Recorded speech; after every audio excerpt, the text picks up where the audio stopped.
మరి యేసుక్రీస్తు ప్రభువారు చావు ద్వారా కొనుక్కున్నాడండి నిన్ను నన్ను.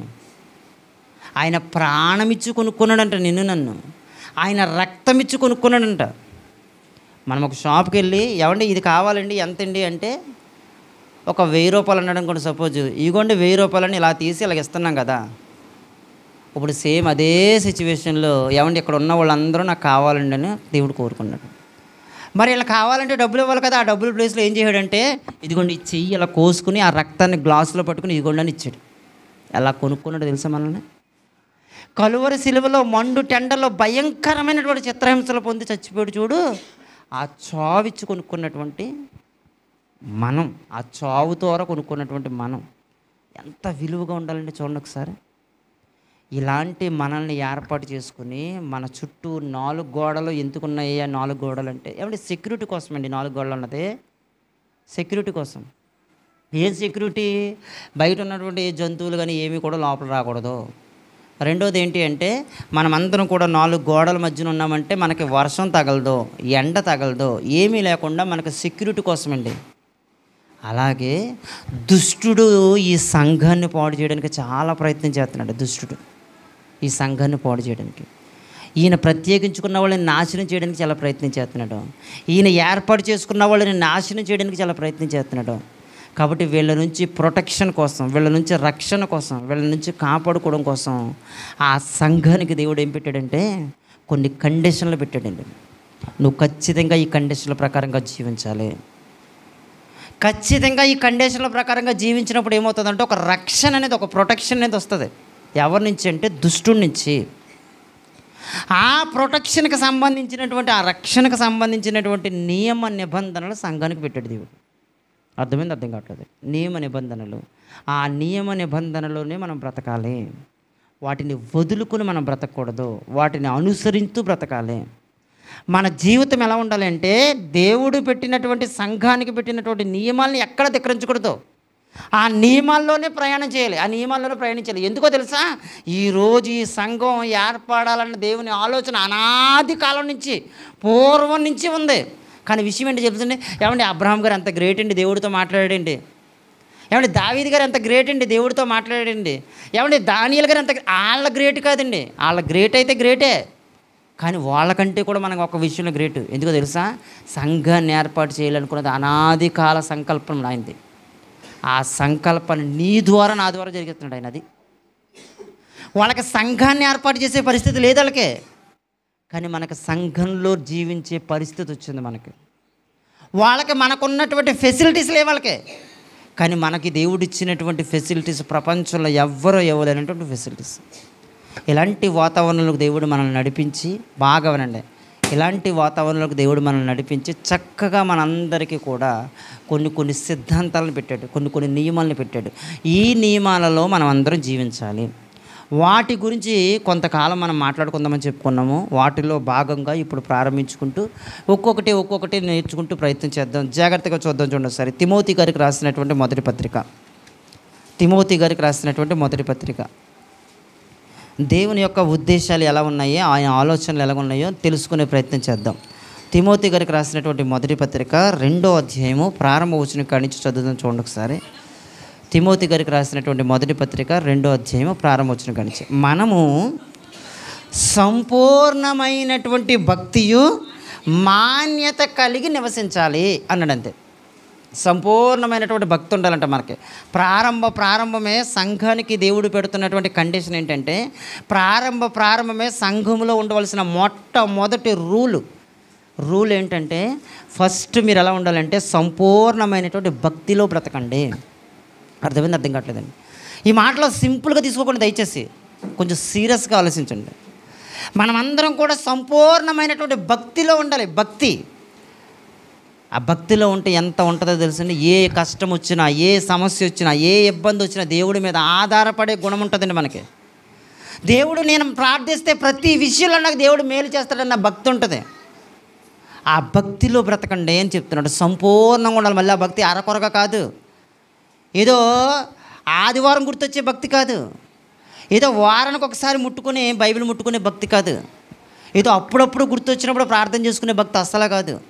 అర్థమైంది? అర్థం కావట్లేదండి. కొంతమందికి గుర్తొచ్చినప్పుడే ప్రార్థన చేసుకుంటారు, కొంతమంది అప్పుడప్పుడు బైబిల్ చదువుతారు, కొంతమంది అప్పుడప్పుడు దేవుని స్తుతిస్తారు. అలా అప్పుడప్పుడు చేసే భక్తి కాదు. ఏదో ఆదివారం మాత్రమే దేవుని సన్నిధానానికి వెళ్ళి కూర్చుని మిగతా వారం అంతా మన ఇష్టం వచ్చినట్టుగా మనం తిరిగే భక్తి కాదు దేవుడు కోరుకుంటుంది. మన నుండి ఆయన కోరుకుంటుంది సంపూర్ణమైనటువంటి భక్తి. నువ్వెక్కడున్నా ఆ భక్తిలోనే బతకాలే. అర్థమవుతుంది? అర్థం కావట్లేదండి. మనం ఎక్కడున్నా ఆ భక్తిలోనే బ్రతకాలని దేవుని ఉద్దేశం. ఆ భక్తికి దేవుడు పెట్టినటువంటి పేరు ఏంటంటే సంపూర్ణమైనటువంటి భక్తి అన్నాడు. మన భక్తి భావన చిన్నగా ఉండకూడదు, పరిపూర్ణంగా ఉండాలి. నెక్స్ట్ మాన్యత కలిగి జీవించమన్నాడు. మాన్యత అంటే ఏంటయ్యా అంటే లోపం లేకుండా బ్రతకడం అని అర్థం. మాన్యత, లోపం ఉండకూడదు. ఆ భక్తిలో లోపం లేకూడదు. ఇందాక మనం చెప్పుకున్నట్టుగా అప్పుడప్పుడు అరకొరగా ఉండే భక్తి కాకుండా సంపూర్ణమైనటువంటి భక్తిలో లోపం లేనటువంటి భక్తి చేయండి అన్నాడు. లోపం లేనటువంటి భక్తి, ఆ భక్తి కలిగి నివసిస్తూ ఏం చేయాలంటే ఇంకా నెమ్మదిగాను సుఖముగాను బ్రతకాలని కోరుకుంటున్నావా?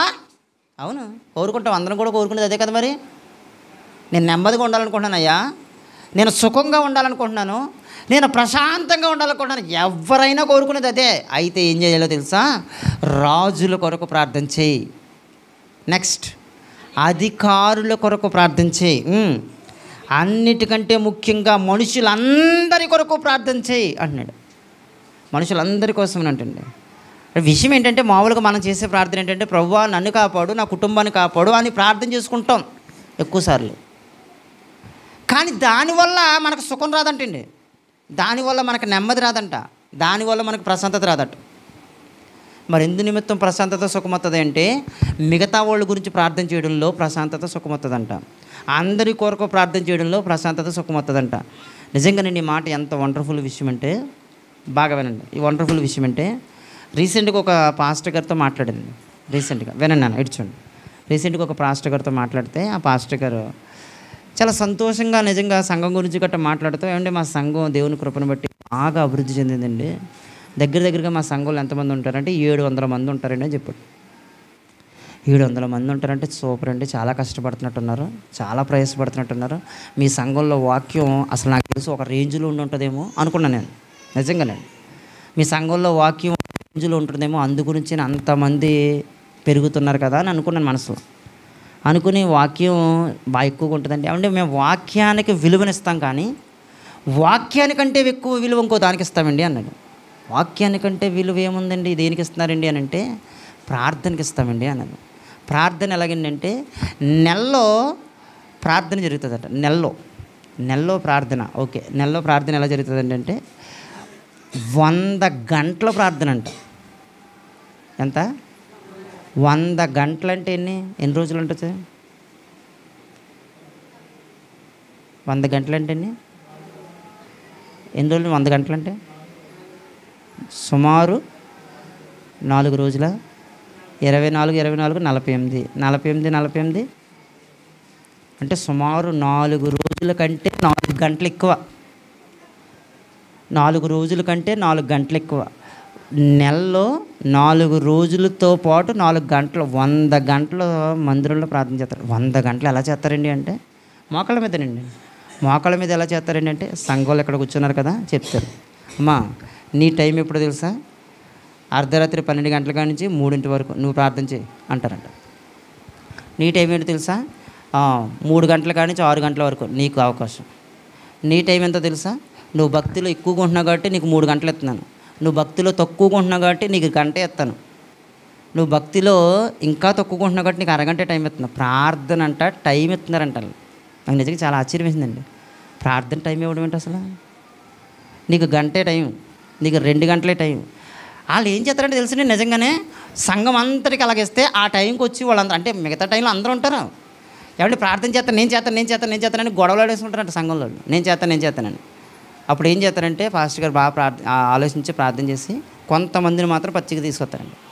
సపోజ్ ఒక 20 మందిని పక్కకు తీసుకొచ్చి మీకు 3 గంటల టైం, మీకు 4 గంటల టైం, మీకు 2 గంటల టైం అని ఇస్తే వాళ్ళు ఆ టైంలో అంటే మీ సంఘం అంతా మిగతా టైం అంతా ఉంటుంది 4 రోజులు కూడా. మొత్తం ఒక్కొక్కరు 3 గంటలు ప్రార్థన చేస్తారంటండి. మోకాళ్ళ మీద 3 గంటల ప్రార్థన. షాక్ అయిపోయాను ఒకసారి.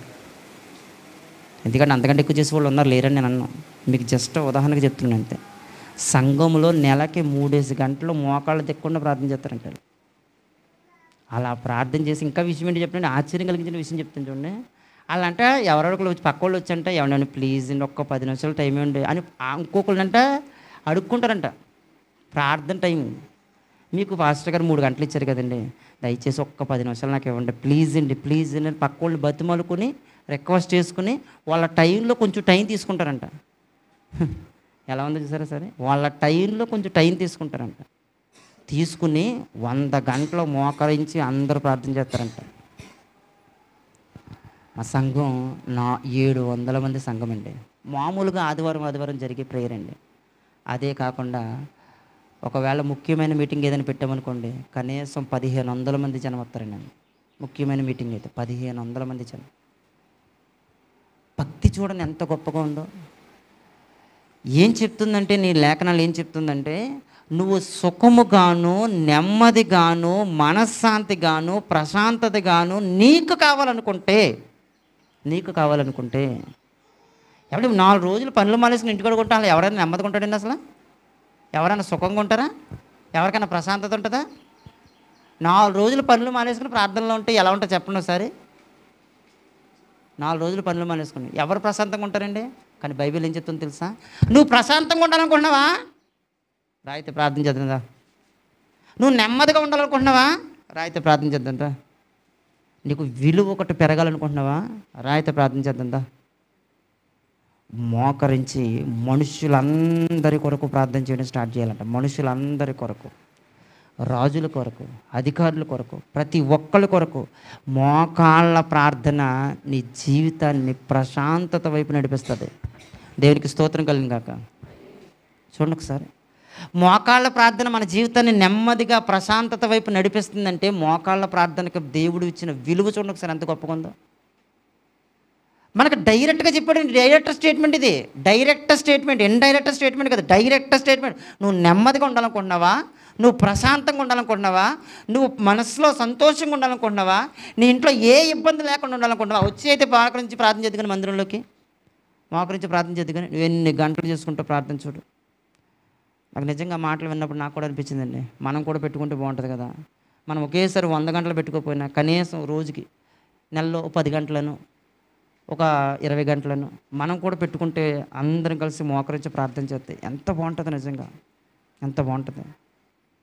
నిజంగానండి, రానున్న కాలాలలో మరలా చెప్తున్నాను, రానున్న కాలాలలో మందిరంలోకి వచ్చి వాక్యం వినే టైం ఉండదండి, కుదరదు కూడా. మరి ఏం చేయాలంటే ఇంట్లో కూర్చుని మోకరించి ప్రార్థన చేసి పరిస్థితులే మనకు ముందు ఏర్పడవచ్చు. అసలు అవి కూడా ఏర్పడతా లేదో కూడా తెలియదు. కాబట్టి ప్రార్థనకు విలువ ఎంత ఇవ్వాలో ఆలోచించండి ఒకసారి.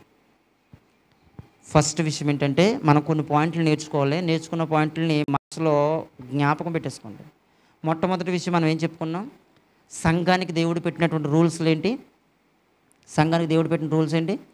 మొట్టమొదటిది ఏంటి? సంపూర్ణమైనటువంటి భక్తి. రెండవది ఏంటది? మాన్యత లేకపోవడం, అంటే ఆ భక్తిలో లోటు లేకపోవడం. తర్వాత ఏం చేయాలంట? ప్రార్థన చేయండి. నువ్వు జీవితంలో సంతోషంగా సుఖం వైపు ఉండాలంటే ప్రార్థన చేయండి. నెక్స్ట్ చూడండి సార్, నెక్స్ట్ చూద్దాం.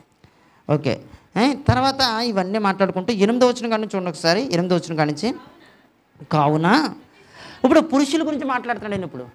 అంటే ముందేం చెప్పాడు అంటే, ముందేం చెప్పారు అంటే ఇదిగో భక్తి గురించి చెప్పారు. భక్తి విషయంలో మీరు ఎలా ఉంటారంటే సంపూర్ణంగా ఉండండి. భక్తి విషయంలో ఆ భక్తి మళ్ళీ లోపం లేనిదిగా ఉండండి. రెండవదిగా మాట్లాడుతూ ఏం చెప్పారు అంటే ప్రార్థన చేయండి. మీకు సుఖంగా నెమ్మదిగా కలగాలంటే ప్రార్థన చేయండి. నెక్స్ట్ ఇప్పుడు మాట్లాడుతూ పురుషుల వంతు వచ్చిందని. ఇప్పుడు పురుషుల వంతు, సంఘంలో పురుషులు ఎలా ఉండాలి అనే ప్రశ్న వచ్చేసరికి పురుషుల గురించి మాట్లాడుతూ ఎలా ఉండాలంట, కావున ప్రతి స్థలములో పురుషులు కోపం అనేది లేకుండా బ్రతకండి. మామూలుగానే మనకు వచ్చేస్తూ ఉంటుంది ప్రతిదానికి. ఏ మాట వినకపోయినా ఏం చేయకపోయినా సరే వెంటనే వచ్చేస్తూ ఉంటుంది కోపం. కాబట్టి నీ కోపం, మరలా చెప్తాను చూడండి, నీ కోపం ఇంకొకటికి ఆశీర్వాదకరంగా ఉండాలి. ఇంకొకరికి, నీ పక్కనున్న వాళ్ళకి విలువ పెంచేదిలా ఉండాలి. ఇంకొకరిని భక్తిలోకి నడిపించేలా ఉండాలి. అంతేగాని మన కోపం ఏమకూడదంటే ఇంకొకటికి మన మీద అసహ్యం కలిగించేలా ఉండకూడదండి. అర్థమవుతుంది? అర్థం కావట్లేదండి. కాబట్టి ప్రతి స్థలమందున పురుషులు కోపమును, సంశయం అంటే ఏంటి? సంశయం అంటే ఏంటి? ఏంటమ్మా సంశయం అంటే ఏంటి? అనుమానాలు. అర్థమైంది? అర్థం కాదు, అనుమానాలు. కాబట్టి ప్రతి స్థలంలో కూడా అనుమానాలు ఉండకూడదు. ప్రతి పనిలో కూడా అనుమానాలు ఉండకూడదు. చాలామందికి అనుమానాలే. ఏం పని చేద్దామని అనుమానం. ఈ పని చేయడం వల్ల ఏం ఉపయోగం?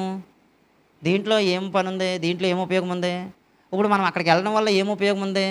ఈ పని చేయడం వల్ల ఏం ఉపయోగం ఉంది? డౌట్లు, మనకు అనుమానాలు. కాబట్టి పురుషులు దయచేసి దాన్ని పక్కన పెట్టండి అని లేఖనం చెప్తుంది. సంఘానికి పెట్టినటువంటి రూల్స్ ఇవి పాటించాల్సిందే ఖచ్చితంగా. సంఘానికి దేవుడు పెట్టినటువంటి సిద్ధాంతాలు పాటించాల్సిందే ఖచ్చితంగా. ఏ స్థలంలో కూడా ప్రతి స్థలంలో కూడా మనం ఏం చేయాలంటే కోపాన్ని ప్రతి స్థలంలో చూపించకండి.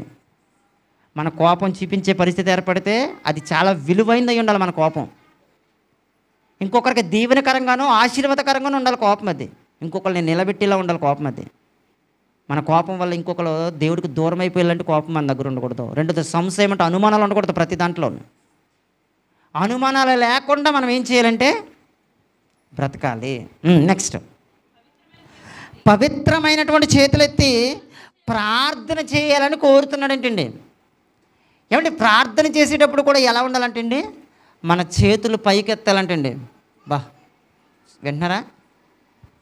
జాగ్రత్తగా ఇటు చూడండి అమ్మ, అందరూ నా ఇంకే చూడండి తల్లి ప్లీజ్, అందరూ నా ఇంకే చూడండి. అసలు మీరు ఏదో పెళ్ళికి మాట్లాడుకుంటా పెళ్లి చూపులకి వెళ్ళినప్పుడు పెళ్లి కూతురు చూడండి తలదించుకుంటుంటే సిగ్గుపడుతుందని అనుకుంటాం. సంఘంలో వాళ్ళు కూడా తలదించుకుంటుంటే సిగ్గుపడుతున్నట్టుగా అనిపిస్తుంది, నిద్రపోతున్నట్టుగా అనిపిస్తుంది నాకు. అందుకని మీరు పెళ్లి కూతురులాగా కూర్చోకుండా పెళ్లి కొడుకులాగా స్ట్రైట్గా అలా చూడండి. ఓకేనా? బాగుందా? పెళ్లి కొడుకులాగా ఇటువైపే చూడండి. అప్పుడు మీలో ఫేస్ కట్లు అందరూ కూడా క్లియర్గా కనబడుతుంటాయి. ఓకేనా? ఇక్కడికి వచ్చిన వాళ్ళు పెళ్లి కూతురులా కాకుండా పెళ్లి కొడుకులాగా ఇటువైపే చూడండి. చదివించే టైం ఒకటి ఉంటుంది చూడండి, ఆ టైంలో మాత్రమే చూడండి అంతే. మిగతా టైం అంతా ఇటువైపు చూడండి, ఇటువైపే చూడండి. ఏం చేయాలంటే పవిత్రమైనటువంటి చేతులెత్తి ప్రార్థన చేయాలంట. పవిత్రమైనటువంటి చేతులెత్తి మనం మోకరించి ప్రార్థన చేసేటప్పుడు మన చేతులు, రెండు చేతులు పైకెత్తి ప్రార్థన చేస్తుంటే ఎంత విలువ ఉంటుందో తెలిసింది అసలు. ఒకప్పుడు మోషే గారు చేతులు పైకెత్తి ప్రార్థన చేస్తే ఏం జరిగిందో తెలుసు కదండి మనకి. శత్రువులందరూ కూడా ముక్కలైపోయారు. మన చేతులెత్తి ప్రార్థన చేస్తే ఏమవుద్దో తెలుసా? మనకున్న సమస్యలన్నీ కూడా ముక్కలైపోతాయి. మొత్తం మన సమస్యలు, మన ఇబ్బందులు మొత్తం తొలగిపోతాయండి అంతే. మనం ఎలా ఉండాలంటే అండి, ఏమంటే ఏ కష్టం వచ్చినా ఏముందండి, నేను రెండు కాళ్ళు మోకరించి నా చేతులు పైకెత్తి తల దించుకుని కన్నీటితో దేవుడికి ప్రార్థన చేస్తాను. అయిపోయిందండి అంతే, అయిపోయింది. అది పెద్ద సమస్య ఏముంది అసలు? ఇది సంశయం లేనటువంటి ప్రార్థన, సంశయం లేనటువంటి ప్రార్థన, అనుమానం లేనటువంటి ప్రార్థన. అనుమానం లేనటువంటి ప్రార్థన ఏంటో తెలుసా? ఎన్ని సమస్య వచ్చినా ఇదిగో నెమ్మది కావాలా వచ్చే ప్రార్థనకి అంటున్నాడు దేవుడు. నీకు సుఖం కావాలా వచ్చే ప్రార్థనకే, నీకు మనశ్శాంతి కావాలా వచ్చే ప్రార్థనకే. వచ్చి ఏం చేయాలయ్యా? మోకరించి ఏం చేయాలయ్యా? నీ రెండు చేతులు పైకెత్తి ఏం చేయాలయ్యా? ప్రార్థన చేయి. నీకు నెమ్మది ఉంటుంది, నీ కుటుంబంలో సుఖం ఉంటుంది, నీ జీవితంలో ప్రశాంతత ఉంటుంది. ఈరోజు అది లేక కదండి ఎంతమంది బాధపడుతున్నారు. ఆ బాధను చూసే కదా యేసుక్రీస్తు ప్రభువు భూమి మీదకి వచ్చారు. భూమి మీదకి వచ్చినటువంటి ఆయన ఇచ్చినటువంటి స్టేట్మెంట్ ఏంటంటే, ప్రయాసపడి భారం మోస్తున్నటువంటి వచ్చేయండి నా దగ్గరికి, వచ్చేయండి నేను మీకు విశ్రాంతినిస్తాను. అబ్బా, ఎక్కడ లేదండి మాట. ప్రపంచంలో ఈ మాట చెప్పగలిగినటువంటి వ్యక్తి యేసుక్రీస్తు ప్రభువు మాత్రమేనండి. ప్రయాసపడి భారం మోస్తున్న సమస్త జనులారా నా యొద్దకు వచ్చండి, నేను మీకు విశ్రాంతిని, నెమ్మదిని, ప్రశాంతతనిస్తాను. నీ యొద్దకు వచ్చి ఏం చేయలేయ్యా అంటే అక్కడ చెప్పలేదేమో కానీ ఇక్కడ చెప్పాడు. ఆయన దగ్గరకు వచ్చి ఏం చేయలేయ్యా? రెండు కాళ్ళు మోకరించు. ఇంకేం చేయలేయ్యా? రెండు చేతులు పైకెత్తు. ఇంకేం చేయలేయ్యా? ప్రార్థన చేయి. ఎలా చేయాలి తెలుసా? మళ్ళీ ఆ సమస్య నీ దగ్గరికి రావాలంటే భయపడి పారిపోయి అంత భయంకరంగా ప్రార్థన చేయి. అర్థం కావట్లేదండి. ఆ సమస్య మళ్ళీ నీ దగ్గరికి రావాలంటే భయపడాలి ఆ సమస్య. ఎందుకంటే ఒక సమస్య మన దగ్గరికి రావాలంటే దేవుడు పర్మిషన్తోనే వస్తుంది. ఆ సమస్య మన నుంచి మళ్ళీ రాకుండా ఉండాలంటే ఏం చేయలేయా అంటే నువ్వెంత ప్రార్థన చేస్తే అంత దూరంగా ఉంటుంది ఆ సమస్య. నువ్వెంత మోకరించి ప్రార్థన చేయగలిగితే ఆ సమస్య అంత దూరం పారిపోతుంది. ఇంకో సమస్య రాకుండా ఉండాలన్నా కూడా నువ్వు మోకరించే ప్రార్థన చేయాలి. ఎలా ఉందో చూడండి ఒకసారి. అర్థం కట్టదు. ఎవరు ఎంతకంటే సింపుల్గా ఎవరు చెప్తారండి? ఏ హాస్పిటల్ కానీ వెళ్ళండి, డాక్టర్ దగ్గరికి వెళ్తే ఆపరేషన్ పడద్దమ్మా, వేరే ఆప్షన్ లేదా? వేరే ఆప్షన్ ఉంది, ఒకటే ఉంది ఆప్షన్. ఏంటది? నువ్వు పోవడం, అంతే. చేస్తే ఆపరేషన్ చేయాలి, లేదా నువ్వే పోవాలి. ఈ రెండిట్లో ఏదో ఒకటి ఉంటుంది, అంతే. యేసుక్రీస్తు ప్రభువు దగ్గరికి వస్తే వేరే ఆప్షన్ ఏమైనా ఉందా? ప్రభువా, ఆప్షన్ ఉంది. ఏంటో తెలుసా? నువ్వు చచ్చిపోవడం కాదు, లేదంటే నీ శరీరాన్ని కోసేయడం కాదు, మరేంటయ్యా, మోకరించి హృదయపూర్వకంగా ప్రార్థించే, అంతే చాలు. డబ్బులు ఖర్చు లేదు, అవునా కదా? డబ్బులు ఖర్చు లేదు, ఏం ఖర్చు లేదు. కేవలం దేవుని సన్నిధానానికి వచ్చి మోకరించి ప్రార్థించేస్తే నెమ్మది వచ్చేస్తుందంటే, అబ్బా, ప్రశాంతత వచ్చేస్తుందంట, మనశ్శాంతి వచ్చేస్తుందంట, కుటుంబంలో సంతోషం వచ్చేస్తుందంట, నీ జీవితంలో విశ్రాంతి కలుగును, విశ్రాంతి కలుగును. ఎంత గొప్పగా ఉందో చూడండి ఒకసారి. కాబట్టి ఆలోచించండి, సంఘానికి దేవుడు పెట్టినటువంటి రూల్స్ కష్టమైనవి కాదండి, కష్టమైనవి కాదు. మనకు లోకము బాగా అలవాటైపోయి కష్టంగా అనిపిస్తుందేమో కానీ, లోకం బాగా అలవాటైపోయి కష్టం అనిపిస్తుందేమో కానీ, ఎంత సింపుల్ చెప్పండి ఒకసారి. ఇది ఎంత సింపుల్. ఏమండి, ఒక్కొక్కరికి మాట్లాడుతూ ఉంటారండి, ఎలా ఎందుకురా తాగుతున్నావు, అలాగా చుట్ట ఎందుకు కలుపుతున్నావు, నువ్వు ముందెందుకు తాగుతున్నావు అని ఎవరైనా అడిగారు అనుకోండి, ఏమంటారు తెలుసా? ప్రశాంతత కోసం. ఏం చేస్తాం? కుటుంబంలో భార్య పెట్టి టార్చర్ పడలేక, భర్త పెట్టి టార్చర్ పడలేక ఏం చేస్తున్నాం? ఎందుకు తాగుతున్నాం? సిగరెట్లు కలుపుతున్నాం, చుట్టలు కలుపుతున్నాం, ప్రశాంతత నెమ్మది కలుగుతుంది అంటున్నాడు. ఇంకొక విషయం చెప్పమంటారా? నువ్వు అట్ల కోసమైనా సరే కనీసం వెళ్ళాలి, అట్ల కోసమైనా కనీసం వెళ్ళాలంటే ఇటు చూడండి, అట్ల కోసమైనా కనీసం వెళ్ళాలంటే ఏం చేయలేదు తెలుసా? దానికి కూడా నువ్వు డబ్బులు ఖర్చు పెట్టాలి, అవునా కదా? ఆ దిక్కుమాలిన ప్రశాంతత అసలు రాదు, అసలు అది ప్రశాంతత రాదు. మహా అయితే 5 నిమిషాల ప్రశాంతత అనుకుంటావు, నిన్ను శాశ్వతంగా నరకానికి పంపించేది అదే. నిన్ను శాశ్వతంగా నరకానికి పంపించేది. నువ్వు 5 నిమిషాల సుఖం అనుకున్నావు, నిన్ను శాశ్వతంగా నరకానికి పంపించేది అదే. నీ నుండి శాశ్వతంగా సుఖాన్ని దూరం చేసేది అదే. కానీ విషయం ఏంటంటే, దాన్ని అర్థం చేసుకోకుండా మనం ఏం చేస్తున్నామంటే దాని వైపు నడుతున్నాం. కనీసం ఆ కోణంలో ఆలోచించినా కూడా అదే కష్టమండి. ఇంకా ఎందుకు తెలుసా? డబ్బులు ఉండాలి, ఆ డబ్బులతో కొనుక్కోవాలి, ఆ కొనుక్కున్న తెచ్చుకుని ఎవ్వరు కనపడకుండా సీక్రెట్గా తాగాలి, సీక్రెట్గా చేయాలి. నిజానికి ఒకవేళ అలా తాగి బయటకు వచ్చినా సరే ఎవరికైనా దొరకమంటే, పోలీసులకు ఎవరికైనా దొరకమంటే మళ్ళీ ఫైన్ కట్టాలి. ఎంత కష్టమైన, అది కూడా కష్టమండి. అదే తప్పు, ఆ తప్పు కూడా కష్టమని చెప్తున్నాను మీకు, అంతే. ఆ తప్పు కూడా కష్టం వైపే నడుస్తుంది. కానీ విషయం ఏంటో తెలుసండి, కేవలం మోకాళ్ళ మీద మనం చేసే ప్రార్థన ఉందో చూడండి, ఆ ప్రార్థన అంట, జాగ్రత్తగా ఉండండి, ఆ ప్రార్థన అంట నెమ్మదిగాను సుఖముగాను ప్రశాంతత వైపు నడిపిస్తుందంటే చూడండి. ఒకసారి ఆలోచించండి ఒకసారి. కాబట్టి పురుషులు ఎలా ఉండాలంట? పురుషులు ఎలా ఉండాలంటే మాన్యత కలిగి. కాబట్టి పురుషులు ఎలా ఉండాలో తెలుసండి, సంశయం లేకుండా. కాబట్టి పురుషులు ఎలా ఉండాలంటే కోపము లేకుండా, ప్రతి స్థలంలో కోపం లేకుండా ఎలా ఉండాలో తెలుసండి, పవిత్రమైనటువంటి చేతులెత్తి ప్రార్థన చేయాలి, పవిత్రమైనటువంటి చేతులెత్తి ప్రార్థన చేయాలి. కాబట్టి అలాంటి ప్రార్థన మనకు అవసరం అండి, అలాంటి ప్రార్థన. పురుషులుగా సంఘంలో ఉండాల్సినటువంటి రూల్స్ ఏంటంటే, పురుషులుగా సంఘానికి దేవుడు పెట్టినటువంటి స్టేట్మెంట్ ఏంటంటే, పవిత్రమైనటువంటి చేతులెత్తి ప్రార్థన చేయి. అప్పుడు నీకు నేను ఏమిస్తానంటే నెమ్మదిని, ప్రశాంతతని, సుఖాన్ని, సంతోషాన్ని, విశ్రాంతిని, మనశ్శాంతిని, ప్రశాంతతను, ఇవన్నీ కావాలనుకుంటే వచ్చే ప్రార్థనకు అంటున్నది, అంతే. ప్రార్థించే దేవుని మందిరంకి వచ్చే. నెక్స్ట్ 9వ వచనం. మరి పురుషుల గురించి మాట్లాడడం, మరి స్త్రీల పరిస్థితి ఏంటి అంటే, స్త్రీల గురించి కూడా మాట్లాడుతున్నాడండి. స్త్రీలకు కూడా దేవుడు కండిషన్స్ పెట్టాడు. కండిషన్స్ పురుషులకు ఒక్కరికే కాదు, స్త్రీలకు కూడా ఉన్నాయి కండిషన్స్. ఈ కండిషన్స్ ఏంటో కూడా జాగ్రత్తగా చూడండి సరే. మరియు స్త్రీలు కూడా అణకువయు స్వస్థ బుద్ధి గలవారై ఉండాలి. అణకువ కనపడుతుందా? చిన్నప్పుడు చూసేవాళ్ళమండి ఆ మాటలు. అలాంటి మాటలు ఇప్పుడు సెట్ అవ్వండి అని అనకండి, ఉన్నారు, లేరని అనకండి, ఉన్నారు. అణకువ అంటే ఏంటండి? అణకువ అంటే ఏంటి?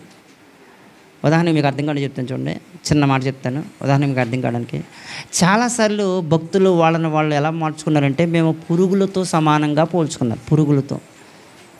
ఒక గొంగళ పురుగుని చూడండి ఒకసారి, బాగా మీకు అర్థం కాదు. ఒక గొంగళ పురుగుని చూడండి. ఒక గొంగళ పురుగుని చిన్న చీపుర పొల్ల పెట్టి అలా పొడవండి ఒకసారి, ఏం చేస్తుంది? వెంటనే రోషంతో మన ముఖం మీదకి ఎగిరి ముఖం పట్టుకుని పీకేద్దా? ఏం చేద్దాం మరి? ఏం చేద్దాం చెప్పండి ఒకసారి. వెంటనే ముడుచుకుపోద్దండి, అది ముడుచుకుపోయి ఎలా ఉంటుందో తెలుసా? దయచేసి నన్ను చంపకు ప్లీజ్ అన్నట్టుగా ఉంటుంది. దాని పరిస్థితి. దయచేసి నన్ను చంపకు ప్లీజ్ అన్నట్టుగా ఉంటుంది. లేదా అది మనం చంపడానికి ప్రయత్నం చేస్తున్నామని తెలిస్తే పారిపోతాకు చెప్తుంది. స్త్రీలు కూడా అదే రీతిగా ఉండాలనేది బైబిల్ చెప్తున్నమాట అండి. అణకువ ఉండాలి. ఏదైనా చెప్తుంటే చాలామంది అసలు వినరండి. అసలు లేడీస్లో కూడా చాలామంది వినరు. అసలు నువ్వు చెప్తే నేనంటామేంటి, నీ మాట నేను లెక్క చేయడం ఏంటి? కరెక్ట్ కాదండి, అది అస్సలు కరెక్ట్ కాదు. ఎందుకంటే ఇది నేను చెప్తున్న మాట కాదండి, బైబిల్ మనకిస్తున్న స్టేట్మెంట్. ఇది బైబిల్ మనకిస్తున్న స్టేట్మెంట్ ఏంటంటే, సంఘానికి దేవుడు పెట్టిన రూల్స్ ఏంటంటే, లేదు నీ కుటుంబాన్ని బట్టి నిన్ను బట్టి నువ్వు ఏ విధంగా మార్చుకుంటాననుకుంటే నేను ఏం చేయలేం. కానీ దేవుడు పెట్టిన రూల్స్ అయ్యే, దేవుడు పురుషులకు పెట్టిన రూల్స్ అయ్యే, దేవుడు స్త్రీలకు పెట్టిన రూల్స్ అయ్యే. ఆ రూల్స్ నువ్వు వ్యతిరేకితే ఎవరేం చేయలేరు. ఆ రూల్స్ నువ్వు మార్చుకుంటానంటే ఎవరేం చేయలేరు. పురుషుడు ప్రతి స్థలంలో కోపం లేకుండా ఉండాలి, అది రూల్ అది. మరి స్త్రీ ఏం చేయాలంటే అణకువగా ఉండాలంట. అణకువగా అణకువతో పాటు ఇంకో మాట చెప్పాడండి. చాలాసార్లు మాట్లాడుకున్నాం దీని గురించి, స్వస్థ బుద్ధి. పోయినసారి కూడా చెప్పాను మీకు స్వస్థ బుద్ధి అని. స్వస్థ బుద్ధి అంటే ఏంటి? స్వస్థ బుద్ధి అంటే ఏంటి? కరెక్ట్గా చెప్పండి అమ్మా. స్వస్థ బుద్ధి అంటే ఏంటి? అలాగే చెప్పానా? మరి ఏం చెప్పాను? స్వస్థ బుద్ధి గురించి ఏం చెప్పా? ఏదైతే నువ్వు మాట్లాడతావో, ఏదైతే నువ్వు చెప్తావో తిరిగి అదే చేయడాన్ని స్వస్థ బుద్ధి అంటారని చెప్పాను. ఒకటి చెప్పి ఇంకోటి చేస్తారు చూడు, అది స్వస్థ బుద్ధి కాదు. స్వస్థ బుద్ధి కలిగి ఉండడం అంటే ఏంటో తెలుసండి, మనం ఏదైతే చెప్తామో చెప్పిందే చేయడాన్ని స్వస్థ బుద్ధి అంటారు. కాబట్టి స్త్రీలకు ఏముండాలంటే, మొట్టమొదటిగా పురుషులకి ఏముండాలి అంటే, 2 చెప్పాడు పురుషులకి. వెంటనే మాట్లాడింది. మొదటిది ఏంటయ్యా పురుషులకి అంటే, ఇదిగో నువ్వేం చేయాలో తెలుసా, ప్రతి స్థలంలో కోపం లేకుండా బ్రతుకు. రెండోది ఏం చేయాలయ్యా అంటే, పవిత్రమైనటువంటి చేతులు ఎత్తి ప్రార్థన చేయి. తర్వాత ఏం చేయాలయ్యా అంటే, సంశయం లేకుండా బ్రతుకు. సంశయం అంటే ఏంటంటే, అనుమానం లేకుండా బ్రతుకు, అనుమానం లేకుండా ప్రార్థన చేయి, అనుమానం లేకుండా జీవించు. ఎక్కడ పడితే ఎక్కడ, ఎప్పుడు పడితే అప్పుడు కోపాన్ని ప్రదర్శించకో అని చెప్తుంది. మరి స్త్రీకి ఏం చెప్పారయ్యా అంటే, స్త్రీ అణకువగా ఉండాలి. అణకు అంటే ఏం చెప్పినా సరే వినేలా ఉండాలి. ఏం చెప్పినా వింటారా? అలా ఉంటుందండి. ఒక మాట అన్నామంటే కనీసం ఒక్క మాట నెక్స్ట్ అంటే బాగుంటుంది అంతే. లేదంటే మనం తక్కువమా? నీ భర్త దగ్గర నువ్వు తగ్గితే నీకు వచ్చిన నష్టం ఏంటి? నాకు అర్థం కదా. నీ భర్త దగ్గర నువ్వు తగ్గితే నీకు వచ్చిన నష్టం ఏంటి? సంఘం విషయంలో నువ్వు తగ్గితే నీకు వచ్చిన నష్టం ఏంటి? పిల్లల విషయంలో తగ్గితే నీకు వచ్చిన నష్టం ఏంటి? సమాజం విషయంలో తగ్గితే నీకు తగ్గరండి. మనం తగ్గితే మన వాల్యూ తగ్గిపోద్ది. మనం ఎలా ఉండాలంటే, మన విలువను పెంచుకోవాలంటే మనం ఏం చేయాలంటే అసలు తగ్గకూడదు. అసలు యేసుక్రీస్తు ప్రభువు పరలోకాన్ని వదిలి పాతాళం వరకు కూడా తను తగ్గించుకోలేదా? అంతకంటే తగ్గించుకోవడానికి ఏముందండి ఇంక అసలు? పరలోకాన్ని వదిలి ఒక పశువుల తొట్టిలో పడుకోబెట్టబడ్డాడంటే, ఒక పశువులు ఉండేటువంటి ప్లేస్లో పడుకోబెట్టబడ్డాడంటే అంతకంటే తగ్గించుకునే వాళ్ళు ఎవరన్నా చెప్పినా సరే. కానీ మనం ఏమనుకుంటామంటే, మనం తగ్గకూడదండి. అసలు తగ్గమనుకోండి ఎలా ఉంటుంది తెలుసు, లోకు అయిపోతావా? అనకువగా ఉండమని చెప్పింది బైబిల్. లోకుగా ఉండమని చెప్పింది, లోకు అయిపోమని చెప్పింది. అంటే పాపం చేసి లోకు అవ్వమని కాదండి. మళ్ళీ పరిశుద్ధతలో లోకు అయిపో. నువ్వు పరిశుద్ధతలో నువ్వు ఎలా ఉండాలి తెలుసా? లోకు అయిపో, పర్లేదు, తగ్గిపో. ఏం చెప్పాలి తెలుసా? వెళ్ళరా తుడుచు అంటే గవాగా వచ్చేసి తుడిసేలాగా ఉండాలి. నన్ను పిలుస్తున్నావేంటి? నాకు చెప్తున్నావేంటి? నేనేంటి? నా స్టేజ్ ఏంటి? ఇలాంటి బుద్ధులు ఉండకూడదండి దయచేసి. ఏ స్త్రీలైనా సరే ఎలా ఉండాలంటే, సంఘానికి దేవుడు పెట్టిన రూల్స్ ఏంటంటే, అణకువ కలిగి ఉండండి, తగ్గించుకోండి. రెండోది ఎలా ఉండాలంట, స్వస్థ బుద్ధి కలిగి ఉండి. నీ నోటితో ఏ మాట వస్తుందో ఆ మాట చేసి ఇలాగ ఉంటేనే చెప్పు, అంతేగాని ఇష్టసరంగా చెప్పుకో. స్వస్థ బుద్ధి ఉండాలి నీకు, స్వస్థ బుద్ధి ఉండాలి, మంచి బుద్ధి ఉండాలి. ఏదైతే చెప్తావో దాన్ని చేసి ఇలాంటి బుద్ధి ఉండాలి. నెక్స్ట్, తగు మాత్రపు వస్త్రముల చేతనే. తగు మాత్రపు వస్త్రాలు అంటే ఏంటి? తగు మాత్రపు వస్త్రాలు అంటే ఏంటి చెప్పండి? ఏం తెలీదా? తగు మాత్రపు వస్త్రాలు అంటే ఏంటండి? అంటే మనం కొనుక్కునే బట్టలు కానీ, మనం వేసుకునే బట్టలు కానీ మన స్థాయికి తగ్గట్టుగా ఉండాలి. లేదండి నేను డబ్బు ఉన్న వాళ్ళని కాబట్టి బాగా కాస్ట్లీ అస్సలు వద్దండి, బైబిల్ ఒప్పుకోండి దానికి. లేదండి నేను కటిక పేదవాళ్ళని కాబట్టి సగం సిరుగుపోని బట్టలు వేసుకొస్తానండి అంటే అస్సలు కుదరదు, దానికి కూడా ఒప్పుకోదు. మన బట్టల్లో ఎలా ఉండాలంటే నిండుగా ఉండాలంటే అండి. లోకం కోరుకుంటుంది సగం బట్టలు వేసుకుంటే హ్యాపీగా కోరుకుంటుంది. లోకం కోరుకుంటుంది ఎంత తక్కువ బట్టలు వేసుకుంటే అంత విలువ. ఈ మధ్యన ఇన్స్టాగ్రామ్లు ఉంటాయి తెలుసా మీకు? ఇన్స్టాగ్రామ్లు అంటారు, ఫేస్బుక్లు అంటారు. ఏం చేస్తారో పనికిమాలని ఇయ్యే కదా. పొరపాటున అట్లా ఓపెన్ చేస్తే ఎక్కువ లైక్స్ దేనికి వస్తాయి తెలుసండి? లేడీస్కి సగం సగం బట్టలు వేసుకున్నట్లకంట, సగం సగం బట్టలు వేసుకున్నట్లకి ఎక్కువ లైక్స్ వస్తాయంట. ఫుల్గా బట్టలు వేసుకున్నట్లకి లైక్స్ పడవంట. ఆ లైక్స్ కోసం ఏం చేస్తారో తెలుసండి? లైక్స్. ఆ లైక్స్ ఎవరు చేస్తున్నారు అనుకుంటున్నారు? సాతను కూడా లైక్ చేస్తున్నాడు నిన్ను, నీకు తెలియదు ఆ విషయం అంతే. మనం ఏమనుకుంటున్నాం? లైక్ చేస్తున్నారంటే అయ్యో బాబు నన్ను ఎంతమంది ఫాలో అవుతున్నారు. ఫాలో అయ్యేది ఎవడో కూడా సాతాను గాడిని, ఆడి బెస్ట్ ఫ్రెండ్స్ కొంతమంది ఉన్నారు కదా, దుష్టుడు వాడు అనుచరులు, ఆ దుష్టుడి అనుసరులు నిన్ను ఎంతమంది ఫాలో అవుతున్నారు తెలుసా?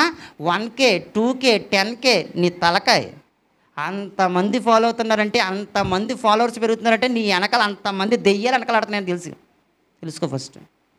నీ వెనకాల అంతమంది దెయ్యాలు సాతాను కూడా అనుచరులు నీ వెనకాల అంతమంది అవుతున్నారు. నిన్ను ఎక్కడికి నడిపిస్తారు తెలుసా? ఏమండి నిజంగానండి బాధ కలిగించే విషయం చెప్తానండి. బట్టలు ఎంత తగ్గించుకుంటే విలువ అంత పెరుగుతుంది అని సమాజం నేర్పిస్తుంటే అవి దుష్టుడు ఆలోచనలు అయ్యాయి. ఆ దుష్టుడు ఆలోచనల వైపు ఈనాటి తరంలో స్త్రీలు ప్రయాణం చేస్తున్నారంటే ఎలా ఉందో చెప్పండి ఒకసారి. ఎలా ఉంది? అట్లలో రీల్సా? నీకెందుకు? అసలు నువ్వు దేవుని పిల్లలవేనా? దేవుని బిడ్డవేనా? బాప్తిజం తీసుకున్న వాళ్ళవేనా? బుద్ధి ఉందా? అసలు బుద్ధి ఉందా? ఈ పనులు చేసే వాళ్ళ విషయంలో తప్పండి. అలాంటి పనులు చేయకుండా. దేవుడు డైరెక్ట్ నరకానికి ఎత్తాడు. అసలు రిక్వెస్ట్ కూడా ఉండదు. డైరెక్ట్ మళ్ళీ చెప్తాను, రిక్వెస్ట్ కూడా ఉండదు. కనీసం ఫోన్లే అయిన ఆలోచన కూడా ఉండదు. డైరెక్ట్గా తీసుకెళ్ళి నిన్ను ఫ్రై చేసేస్తాడు, మొత్తం నరకంలో పెట్టి ఫ్రై చేసేస్తాడు మొత్తం. అక్కడ చేస్తాడు మన చేత అసలైన డ్యాన్స్, అసలైన రీల్స్ అక్కడ చేస్తాడు మన చేత. ఎక్కడ నువ్వు రీల్స్ చేస్తే అక్కడ నీ చేత రీల్స్ చేస్తాడైనా. ఒక్కొక్కరికి నీ అనుభవాలు నేర్పిస్తాడు. ఆ రోజు నేను చేసిన రీల్స్కి ఈ రోజు నరకంలో నా చేత రీల్స్ చేస్తున్నాడు, ఫ్రై చేయించి నా చేత రీల్స్ చేస్తున్నాడు అనుకుంటున్నాను. వద్దండి అలాంటి పనులు దయచేసి ఎవరైనా చేస్తుంటే దయచేసి మానుకోండి. చిన్న చిన్న బట్టలు వేసుకునే బుద్ధి ఎవరికైనా ఉంటే దయచేసి మానుకోండి. నీ బట్టలు నీ వస్త్రాలు ఎలా ఉండాలి తెలుసా? నిండుగా ఉండాలి. స్త్రీ అవయవాలు ఏవి కూడా ఎవరికీ కనపడకూడదండి. మరలా చెప్తున్నాను, కనీసం చున్నీ లేకుండా కూడా దయచేసి బయటకు రావద్దు. అది కరెక్ట్ కాదు.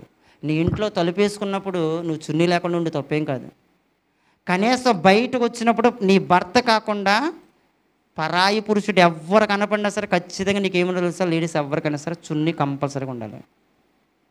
నువ్వు వేసుకునే బట్టలు కూడా నీ ఇంట్లో 4 గోడల మధ్య నువ్వు వేసుకునే బట్టలు రోడ్డు మీదకి రానేకో దయచేసి. ఎందుకో తెలుసా? అలాంటి బట్టలు నువ్వు వేసుకోవద్దని సంఘానికి దేవుడు ఒక రూల్ పెట్టాడు. ఆ రూల్ నువ్వు అతిక్రమించు. డైరెక్ట్ ఫ్రై చేస్తారు అక్కడ తీసుకెళ్ళి. గుర్తుపెట్టుకో. ఈరోజు చిన్న చిన్న సరదాల కోసం నువ్వు అలాంటి బట్టలు వేసుకుంటే డైరెక్ట్ ఫ్రై అయితే అమ్మాయి సార్ లేడీస్కే ఉంది కానీ నాకు ఏం ప్రాబ్లం లేదని బాయ్స్ అనుకుంటున్నారా? నీకు కూడా అది అప్లికబుల్ అవుతుంది. వాళ్ళకి పెట్టిన రూల్ మనకు పట్టిదా? మనల్ని ప్రార్థన చేయమన్నాడు దేవుడు చేతులైతే అంటే వాళ్ళని చేయొద్దని అర్థమా? మనల్ని కోప్పడొద్దన్నాడు దేవుడు అంటే వాళ్ళని కోప్పడమని అర్థమా? మనల్ని మాన్యత లేని భక్తి చేయమన్నాడంటే వాళ్ళని మాన్యత ఉన్న భక్తి చేయమని అర్థం. మనం సంశయించొద్దు అనుమానించొద్దు అంటే వాళ్ళని అనుమానించమని అర్థం కాదే. మనకి ఏదైతే కండిషన్లు పెట్టాడో అన్ని లేడీస్కి అప్లై అవుతాయి.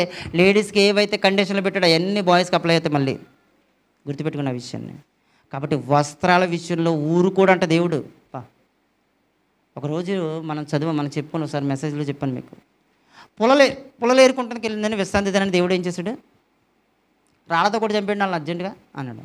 పులలేరుకుంటకి వెళ్తేనే విశ్రాంతి దినాన్ని రాళ్లతో కొట్టి చంపేయమన్నాడంటే ఆ విశ్రాంతి దినానికి ప్రభు అయిన క్రీస్తు మనల్ని విశ్రాంతిలోనికి నడిపించడం కోసం మన కోసం ప్రాణం పెట్టాడు కదా, విశ్రాంతిలోనికి నడిపించడానికే. అలాంటి ఆయన విశ్రాంతి దినానికి మనల్ని నడిపించుకోవడానికి ప్రయత్నం చేస్తుంటే పుల్లలేరుకుంటకి వెళ్తేనే ఊరుకున్నటువంటి ఆయన సరైన బట్టలు వేసుకోకపోతే ఊరుకుంటాడా? సరైన బట్టలు వేసుకోకపోతే అస్సలు ఊరుకోడు. జాగ్రత్త. నీ బట్టలు వేసుకునేటప్పుడు నువ్వు కొనుక్కునేటప్పుడు చాలా జాగ్రత్తగా కొనుక్కో. లోకంలో ఇష్టం వచ్చినట్టుగా కొనుక్కున్నట్టుగా నువ్వు కొనుక్కున్నావు అనుకో దేవుడు ఊరుకోడు. లోకానికి బ్రాండ్లు కావాలి, అలాంటి బట్టలు నువ్వు కొనుక్కోకు, నీకు అవసరం లేదు. నీ బట్టలు నిండుగా ఉండాలి అంతే. చూడడానికి అసహ్యంగా కాకుండా నీట్గా చక్కగా ఉండాలి, డిగ్నిఫైడ్గా ఉండాలి అంతే. అలాంటిదే కొనుక్కోవాలి తప్ప అలాంటి బట్టలే కొనుక్కోవాలి తప్ప అలాంటి బట్టలే వేసుకోవాలి తప్ప ఏ బట్టలు పడితే ఆ బట్టలు వేసుకోకూడదని సంఘానికి దేవుడు పెట్టిన రూల్ అది. ఆ రూల్ నువ్వు అతిక్రమిస్తే ఖచ్చితంగా ఊరుకోడు దేవుడు. మరలా చెప్తాను, ఖచ్చితంగా ఊరుకోడు దేవుడు. నెక్స్ట్, తగు మాత్రపు వస్త్రముల చేతనే కానీ ఎక్కడ పడిపోతారండి చాలామంది. జడలు. జడలు అంటే ఏంటండి? జడలంటే జడ అంటే ఒకటి, జడలు అంటే జడ వేసుకోవద్దని చెప్పలే దేవుడు. మరలా చెప్తాను, జడ వేసుకోవద్దని దేవుడు చెప్పలే, జడలు వేసుకోవద్దని చెప్పాడు అంతే. రకరకాల జడలు వేసుకునే వాళ్ళు ఉన్నారండి ఈ లోకంలో. రకరకాల జడలు, రకరకాల జడ వేసుకుంటే స్త్రీకి అందం, జడలు వేసుకుంటే దేవుడికి అవమానం. మరలా చెప్తున్నాను, జడ వేసుకుంటే నిన్నెవరో చూడరేమో, జడలు వేసుకుంటే అందరూ చూస్తారు అనుకుంటాం.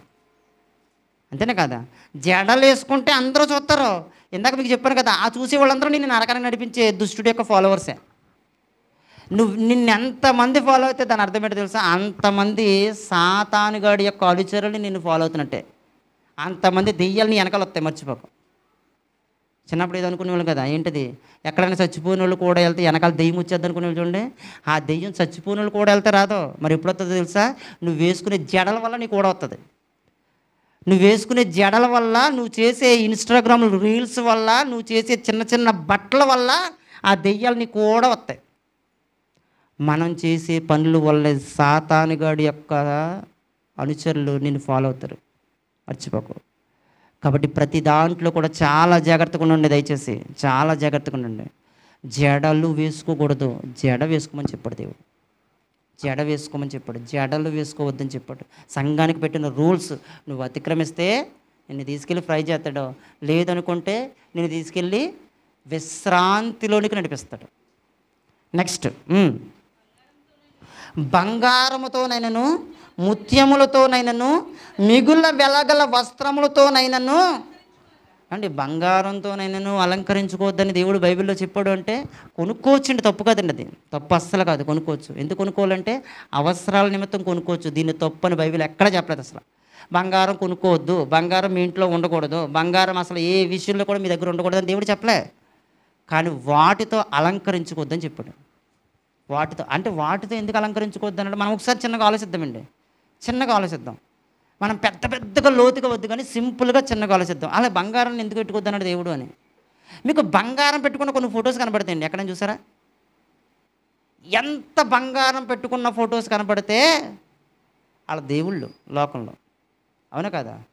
ప్రపంచంలో యేసుక్రీస్తు ప్రభువారి ఫోటో తప్ప మిగతా దేవుళ్ళు అనుకున్న ఫోటోల్లో ఒకసారి చూడండి. ఒకసారి ఏముంటాయి ఉంటున్నట్టుగా, ఏముంటాయి?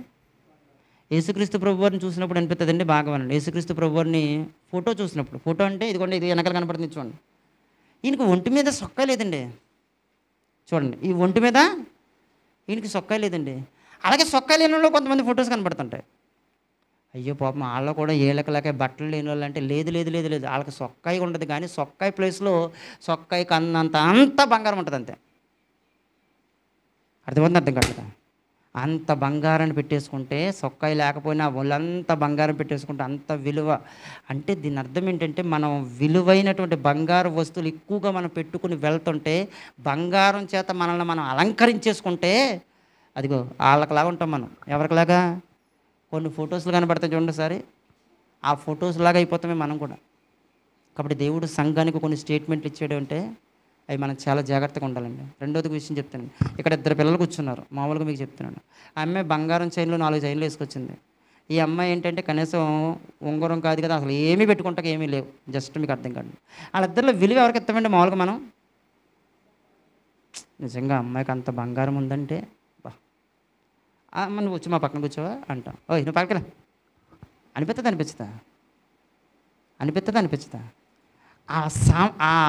ఆ డిఫరెన్స్ సంఘంలో ఉండకూడదని చెప్పాడు దేవుడు. అంతే, ఆ పరిస్థితి ఉండకూడదు సంఘంలో. ఇద్దరు కూడా బంగారం పెట్టుకోలేదు. అప్పుడు ఏమనిపిస్తుంది? ఎవరు కూర్చున్నా పర్లేదు, మన పక్కన ఎవరున్నా పర్లేదు. ఒక సిద్ధాంతాన్ని దేవుడు తీసుకెళ్తున్నాడు చూడండి సార్. సంఘములో హెచ్చు తగ్గులు ఉండకూడదు, సంఘములో సమానత్వం ఉండాలి. స్కూల్లో పిల్లల్ని యూనిఫామ్ వేసుకెళ్ళమని ఎందుకు చెప్తారు తెలుసా? సమానత్వం కోసం. లేదనుకోండి, మంచి బట్టలు వేసుకున్న వాళ్ళకి విలువ ఎక్కువ ఉంటుంది, తక్కువ బట్టలు వేసుకున్న వాళ్ళకి విలువ తక్కువ ఉంటుంది. ఆ పరిస్థితి ఉంటుంది. సంఘానికి కూడా దేవుడు ఏ బట్టలు పడితే ఆ బట్టలు వేసుకురామని అనుకోండి, అప్పుడు ఏం చేస్తాం తెలుసా? ఒక్కొక్కరు 1,00,000 రూపాయలు అప్పు చేసినా కొనుక్కోవాలండి. ఎందుకంటే విలువ వెళ్ళగలరు కదా సంఘంలో. లేదనుకోండి ఇంకేం చేస్తారో తెలుసండి.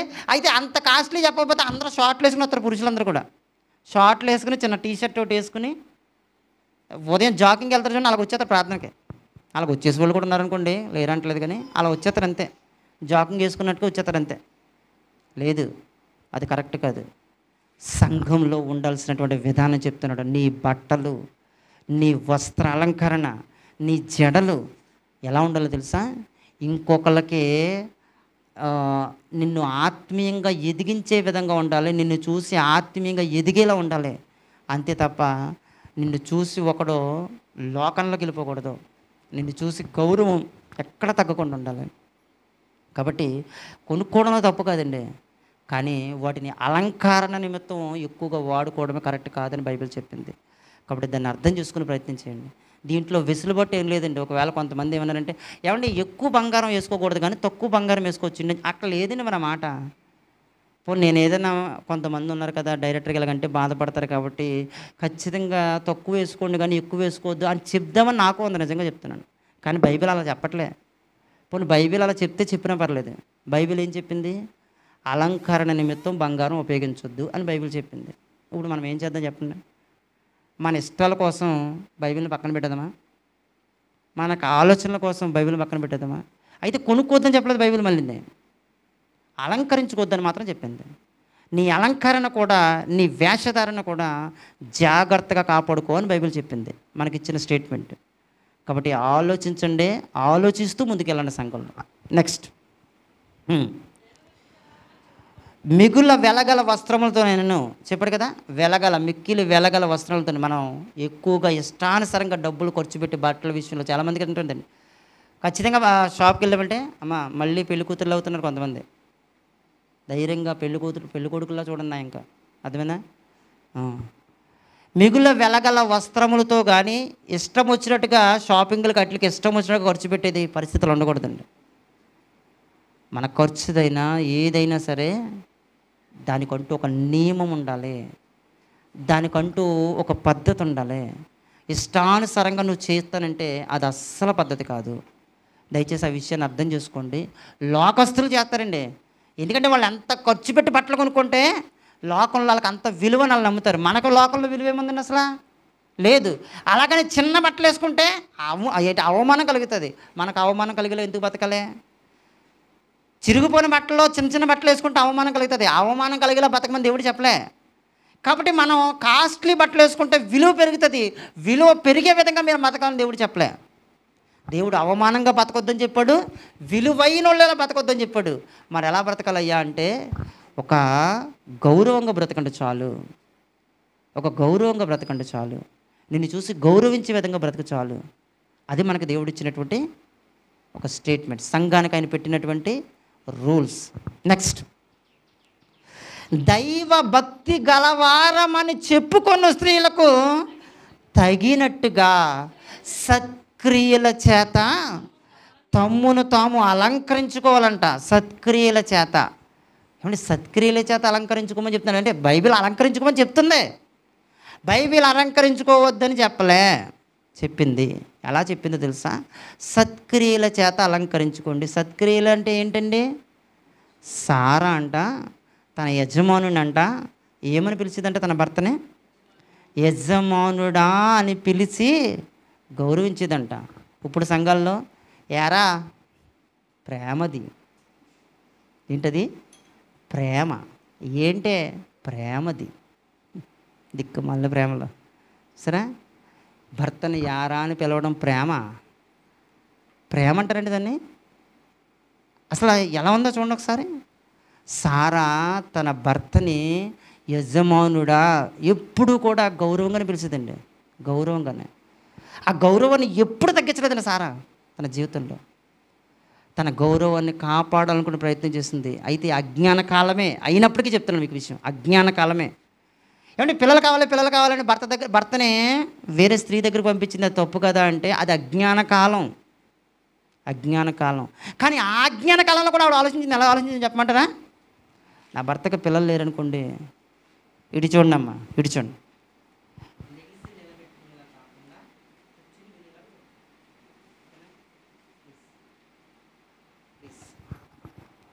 భర్తని ఎలా పిలిచేదంట, తన భర్త విలువ సమాజంలో తగ్గకూడదు అనుకుని, సమాజంలో పిల్లలు లేరు అంటే నా భర్త విలువ ఎక్కడ తగ్గుతుందని అవసరమైతే తన భర్తని వేరే వాళ్ళ దగ్గర కూడా, అది తప్పు అంటే ఖచ్చితంగా తప్పే కాదని అనట్లేదు, కానీ అది అజ్ఞాన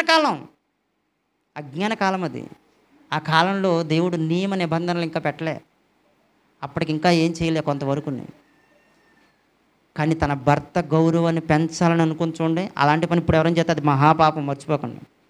అలాంటి దిక్కుమాలిన ఆలోచనలు ఎవరు పెట్టుకోలేండి, ఖచ్చితంగా పెట్టుకోకూడదు కూడా. పెట్టుకుంటున్న వాళ్ళు ఉన్నారు తెలుసా మీకు, పెట్టుకుంటున్న వాళ్ళు ఉన్నారు. పిల్లలు లేరని ఏదో రకంగా పిల్లలు కావాలని తప్పుడు పనులు చేసేవాళ్ళు ఉన్నారు. అలాంటి తప్పుడు పనులు చేస్తే దేవుడు ఊరుకోడు. అది అప్పుడు అజ్ఞాన కాలం కాబట్టి దేవుడు ఊరుకున్నాడేమో, కానీ ఇప్పుడు ఊరుకోడు దేవుడు అలాంటి పనులు చేస్తే. జాగ్రత్త. తన భర్త విలువని సమాజంలో ఎక్కడ తగ్గించలేదండి. ఎక్కడైనా సరే గౌరవంగానే పిలిచింది, ఎక్కడైనా సరే ఆ గౌరవాన్ని ఏ రోజు తగ్గించలేదండి మహాతల్లి. మీలో ఎవరైనా సారా గారికి పిల్లలు అవ్వాలనుకుంటే సారా చేసినట్టుగా చేయండి అన్నారు. ఇంకా డైరెక్ట్గా ఏం చేశారు తెలుసండి, డైరెక్ట్గా ఏం చేశారు తెలుసా? సారా అంటే ఎవరండి? సారా అంటే పేరుకి అర్థం ఏంటండి అంటే, సారా అంటే పేరుకి అర్థం ఏంటి చెప్పండి అమ్మా. సారా అంటే అర్థం ఏంటి చెప్పండి అమ్మా. సారా అంటే అర్థం ఏంటి? అనేక జనములకు. ఏమంటే ఆవిడ కడుపులోంచి పుట్టింది ఆవిడ కడుపులోంచి పుట్టిన వాళ్ళు ఒక్కడే కదా, ఎవరు ఒక్కడే కదా. మరి అనేక జనాలు ఎక్కడ వచ్చారు? ఇస్సాకు ద్వారా వచ్చారా? అలాగనకండి అమ్మా, ఇస్సాకు ద్వారా వచ్చారనకండి. మరి ఎవరు వచ్చారు? ఎవరైతే భర్తను గౌరవిస్తారో, ఎవరైతే భర్తకు విలువిస్తారో, ఎవరైతే భర్త మాటకు లోబడతారో వాళ్ళందరూ కూడా సారా పిల్లలు అని చెప్పింది బైబిల్. చెప్పిందా చెప్పలేదా? మీలో ఎవరైతే అలా బ్రతుకుతారో వాళ్ళందరూ కూడా సారా గారికి పిల్లలు అని చెప్పింది. సారా గారికి పిల్లలు అంటే అనేక జనములకు నువ్వు తల్లివి అని చెప్పారు చూడండి. ఆ పిల్లలు ఎంతమంది ఉన్నారు చూడండి సంఘంలో. ఈనాటి తరంలో ఎవరైనా ఉన్నారు? పోనీ భూతద్దలటిని చూడలేము మనకు, 2 కళ్ళతో సరిపో, అలా ఉంది పరిస్థితి. భర్తకి విలువిచ్చింది, ఎంత విలువనిచ్చిందంటే, కనీసం నేను చిన్న మాట చెప్తానండి, కొంతమంది స్త్రీలకు తెలియనటువంటి మాట చెప్తాను, చిన్న మాట. పురుషులు కూడానండి, అలాగని స్త్రీలు ఒక్కరిని టార్గెట్ చేయట్లేదు, పురుషుల గురించి కూడా నేను మరలా చెప్తున్నానండి. ఎవరిని ఉద్దేశించి నేను చెప్తున్నానంటే ఇది అక్కడ బైబిల్ ఉంది, దానికి దేవుడే సాక్షి. నేను ఎవరిని ఉద్దేశించి చెప్పట్లే. రెండో విషయం చెప్తాను చూడండి ఒకసారి, బాగా వినండి. ఏ వైపు కూడా నేను మాట్లాడతలేదు, ఎవరిని ఉద్దేశించి నేను చెప్పట్లేదు. ఇప్పుడు నేను చదివినటువంటి రెఫరెన్స్లు ఏవైతున్నాయో వాటిని వివరిస్తున్నాను అంతే, వాటిని వివరించే ప్రయత్నం చేస్తున్నాను అంతే, నా సొంత మాటలు అయితే కాదు. ఒక స్త్రీ తన భర్తను ఎంత గౌరవిస్తే, గౌరవం ఎవరికి వస్తుందో చెప్పండి సరే. భర్తకు ఒక్కడికి వస్తుందా? మరి ఎవరికి వస్తుంది? వస్తుంది. భర్త సమాజంలో ఎంత విలువైన వ్యక్తిగా బ్రతికితే ఆ గౌరవం భార్యకు వస్తుంది. కొంతమంది ఏమనుకుంటారంటే భర్తని ఎన్ని తిట్టేసుకుంటారు అంతే. నువ్వు తిట్టుకుంటే ఏమొద్దు తెలుసా? నీ భర్త పరువే పోద్ది. నీ భర్త పరువే పోతే ఏమొద్ది? నీ విలువ పెరుగుతుందా?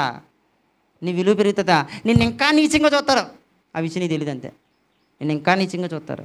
సమాజంలో మన భర్త విలువ ఎంత పెరగలో తెలుసండి. రీసెంట్గా ఒక అమ్మాయి చెప్తానండి, అమ్మాయి పేరు చెప్పను కానీ విషయం చెప్తాను.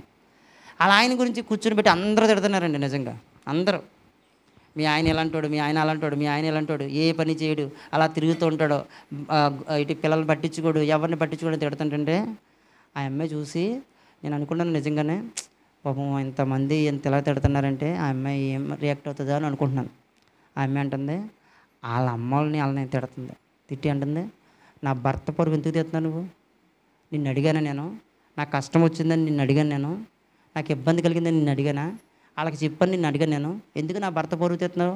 ఇంకోసారి మాట్లాడితే బాగోదని వాళ్ళ అమ్మలకు వార్నింగ్ ఇచ్చింది. నేను షాక్ అయిపోయాను, ఒకసారి నిజంగా చెప్తాను, షాక్ అయిపోయాను. ఇలాంటి స్త్రీలు కూడా ఉన్నారా? భర్త విలువని కుటుంబంలో పెంచాలి అంటే ఎంత గొప్పగా ఉందో చూడండి సార్. ఎందుకో తెలుసా? నీ భర్త విలువ ఎంత పెరిగితే వెనకాలే నువ్వు ఉంటావని అర్థం. నీ భార్య విలువ, అలాగని భార్య విలువ కూడా తగ్గించకూడదండి. నువ్వు భార్య విలువ పోయిందంటే నీ విలువ పోయినట్టే. నీ భార్య విలువ నువ్వెంత తగ్గితే నీ విలువ అంత తగ్గిపోతుంది. నీ భార్య నువ్వెంత గొప్పగా చూడగలిగితే నీ విలువ కూడా అంత గొప్పగా అలాగని అబద్ధాలు చెప్పండి. మా ఆవిడ ఉందండి, బాబా అంతెంత కాదండి అని గొప్పలు చెప్పుకోకండి. అబద్ధాలు చెప్పుకోకండి, నిజాలు చెప్పుకోండి అంతే. కానీ విషయం ఏంటంటే పరువు తీసేలా చెప్పుకోండి, ఉపయోగకరమైన విషయాలు చెప్పండి, మేలు కలిగించే విషయాలు చెప్పండి, ప్రేమ కలిగించే విషయాలు చెప్పండి. అదే చెప్తున్నాను. గౌరవించదగినట్టుగా బ్రతకాలి సమాజంలో. భార్య భర్తలు ఖచ్చితంగా చెప్తున్నాడు, స్త్రీలు ఖచ్చితంగా చెప్తున్నాడు. సారా తన భర్తనే యజమానుడా అని పిలిచి తన గౌరవాన్ని పెంచిందండి సమాజంలో, తన గౌరవాన్ని పెంచింది. చివరికి ఒక రోజు ఏం జరిగిందంటే అబ్రహాం గారైనా, కనీసం ఆఖరికి అబ్రహాం గారైనా ఏం చేశాడు తెలుసా? అబ్రహాం గారైనా ఇస్మాయిల్ని హాగర్ని బయటకు పంపించేస్తుంటే అబ్రహాం గారు బాధపడిపోయారు. కానీ సారా గారు ఏం చేశారు తెలుసండి? ఆవిడే గంటేసింది వాళ్ళు. ఆ విషయాన్ని దేవుడు తప్పని చెప్పలేదండి. సారా హాగర్ని ఇస్మాయిల్ని గింటేస్తుంటే అబ్రహాం గారు బాధపడుతున్నారు, కానీ దేవుడు ఆ విషయం తప్పనిలే. ఎందుకన్నా తెలుసా? ఇదిగో మీరు పవిత్రంగా ఏర్పరచబడిన వాళ్ళు, మీ మధ్యకి దుష్ట సంబంధులు, లోక సంబంధం వాళ్ళు మీ మధ్యన ఉండకూడదు. నీ భార్యకు ఆ విషయం అర్థమై బయటికి గింటేసింది, అది తప్పు కాదు, కరెక్ట్ అన్నాడు అంతే. చూడండి ఒకసారి. అంటే మనుషుల్ని మనం వేరు చేయాలన్నది ఉద్దేశం కాదు. అక్కడ ఎలా పోల్చబడిందంటే ఇస్సాకు వాగ్దాన పుత్రుడు అంటే దేవుని సంబంధులుగా పోల్చబడింది. ఇస్మాయేలు వాగ్దానం కాని పుత్రుడు అనగా లోక సంబంధిగా పోల్చబడింది. లోక సంబంధిని ఆత్మ సంబంధమైన వాళ్ళతో కలవకూడదని కోరుకుందంటే చూడండి ఒకసారి.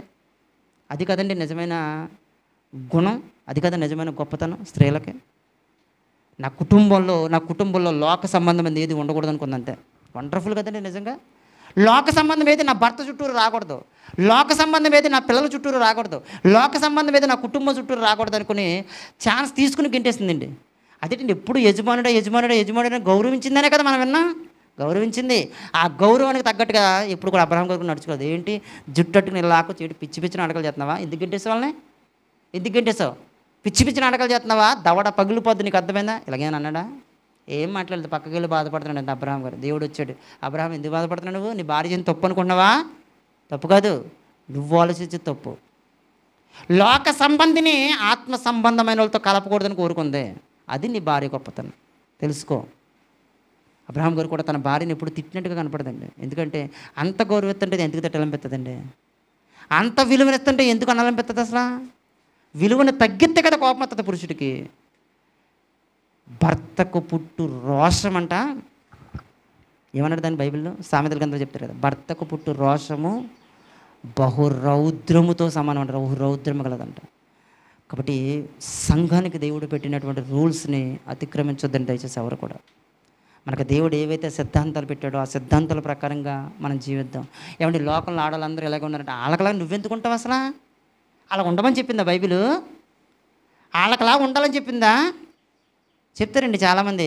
కొంతమంది తల్లులు కూతుర్లకు బోధిస్తారు తెలుసండి మీకు. ఇదిగో నువ్వు కనుక మీ అత్తగారు చెప్పిన ప్రతిదీ చేసావు అనుకో, నువ్వు లోకువైపోతావు. నీ భర్త చేసిన ప్రతిదీ కూడా నువ్వు విన్నావు అనుకో, నువ్వు లోకువైపోతావు. నీ ఆడపడుసులు వాళ్ళ చెప్పిందల్లా విన్నావు అనుకో, నువ్వు లోకువైపోతావు. అలాగే పురుషుడు కూడా చెప్తారండి, నువ్వు మీ అత్తగారు చెప్పిన ప్రతి దానికి చెప్పావు అనుకో, నువ్వు లోకువైపోతావు. మీ ఆవిడ చెప్పింది ప్రతి దానికి చేసావు, నువ్వు లోకువైపోతావు. ఎవరికి లోకువైపోతావు?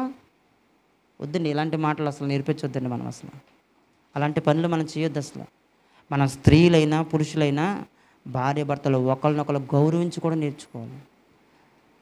ఒకప్పుడు తల్లులు ఏమో నేర్పించేవారంటే తెలుసండి, అండి మా ఆయన కొట్టాడంటే కొడతాడు పడు అనేవారంట. అంతే.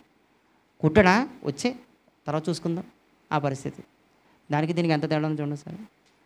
ఒకప్పుడు ఆ పరిస్థితులు లేవు.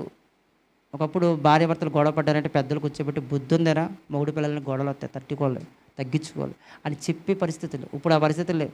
వాళ్ళ మీదకి వేసేట్టి వీళ్ళ మీదకి వేసేట్టి. వద్దు, నా పరిస్థితుల్లోకి క్రైస్తవులు వెళ్ళొద్దు, మనం ఎవరు వెళ్ళకూడదు. ఇప్పుడు సంఘానికి దేవుడు పెడుతున్నటువంటి మాటలు దయచేసి ఎవరూ విస్మరించొద్దు. మనం దేవుడు మనకి ఏ కండిషన్లు అయితే పెట్టాడో ఆ కండిషన్ల ప్రకారంగా బ్రతుకుదాం మనం అంతే. లోకం అలా లేదు కదండి. అంటే లోకానికి నీకు సంబంధం ఏంటి? అసలు లోకానికి నీకు సంబంధం ఏంటి? దేవుడు అలా బ్రతకొద్దు అన్నప్పుడు బ్రతకొద్దు అంతే. మనకు దేవుడు ఎలా బ్రతకమంటే అలా బ్రతుకుతాం అంతే. దేవుడు మనకి ఏ రూల్స్ పెడితే ఆ రూల్స్ ప్రకారంగా బ్రతుకుతాం అంతే. దేవుడు నిజంగానే భర్తకు విలువ ఇవ్వద్దంటే విలువ ఇవ్వకండి, మానేయండి. కానీ విలువ ఇవ్వమని చెప్పండి. భార్యను లెక్క చేయొద్దని బైబిల్ చెప్పలే. పెద్దలు చెప్తారు, ఇదిగో భార్యను ఎంత కొడితే మనం, ఎంత తిడితే మనం, ఎంత గట్టి కడితే మనం అంత విలువ మనకు పెరుగుతుంది. ఉందండి, పురుషాహంకారంతో బ్రతికే వాళ్ళు ఉన్నారు, ఆధిక్యం చేసే స్త్రీలు ఉన్నారు. మనం ఆ రెండు కోణాల్లో కూడా ఉండకూడదండి. మగవాడంటే ఎలా ఉండాలి అలా అలా ఉండకండి. ఎలాగ ఉండాలి? కొట్టేయలే, తిట్టేయలే, వద్దు. ఆ పరిస్థితులకు వద్దు. నీ భార్యని అన్యాయంగా నువ్వు ఒక్క మాట అంటే నువ్వు దేవుడికి లెక్క చెప్పాలి, గుర్తుపెట్టుకో. ఒక్క మాట చెప్పినా, నీ భర్తను అన్యాయంగా ఒక్క మాట చెప్పినా దేవుడికి లెక్క చెప్పాలి, గుర్తుపెట్టుకో.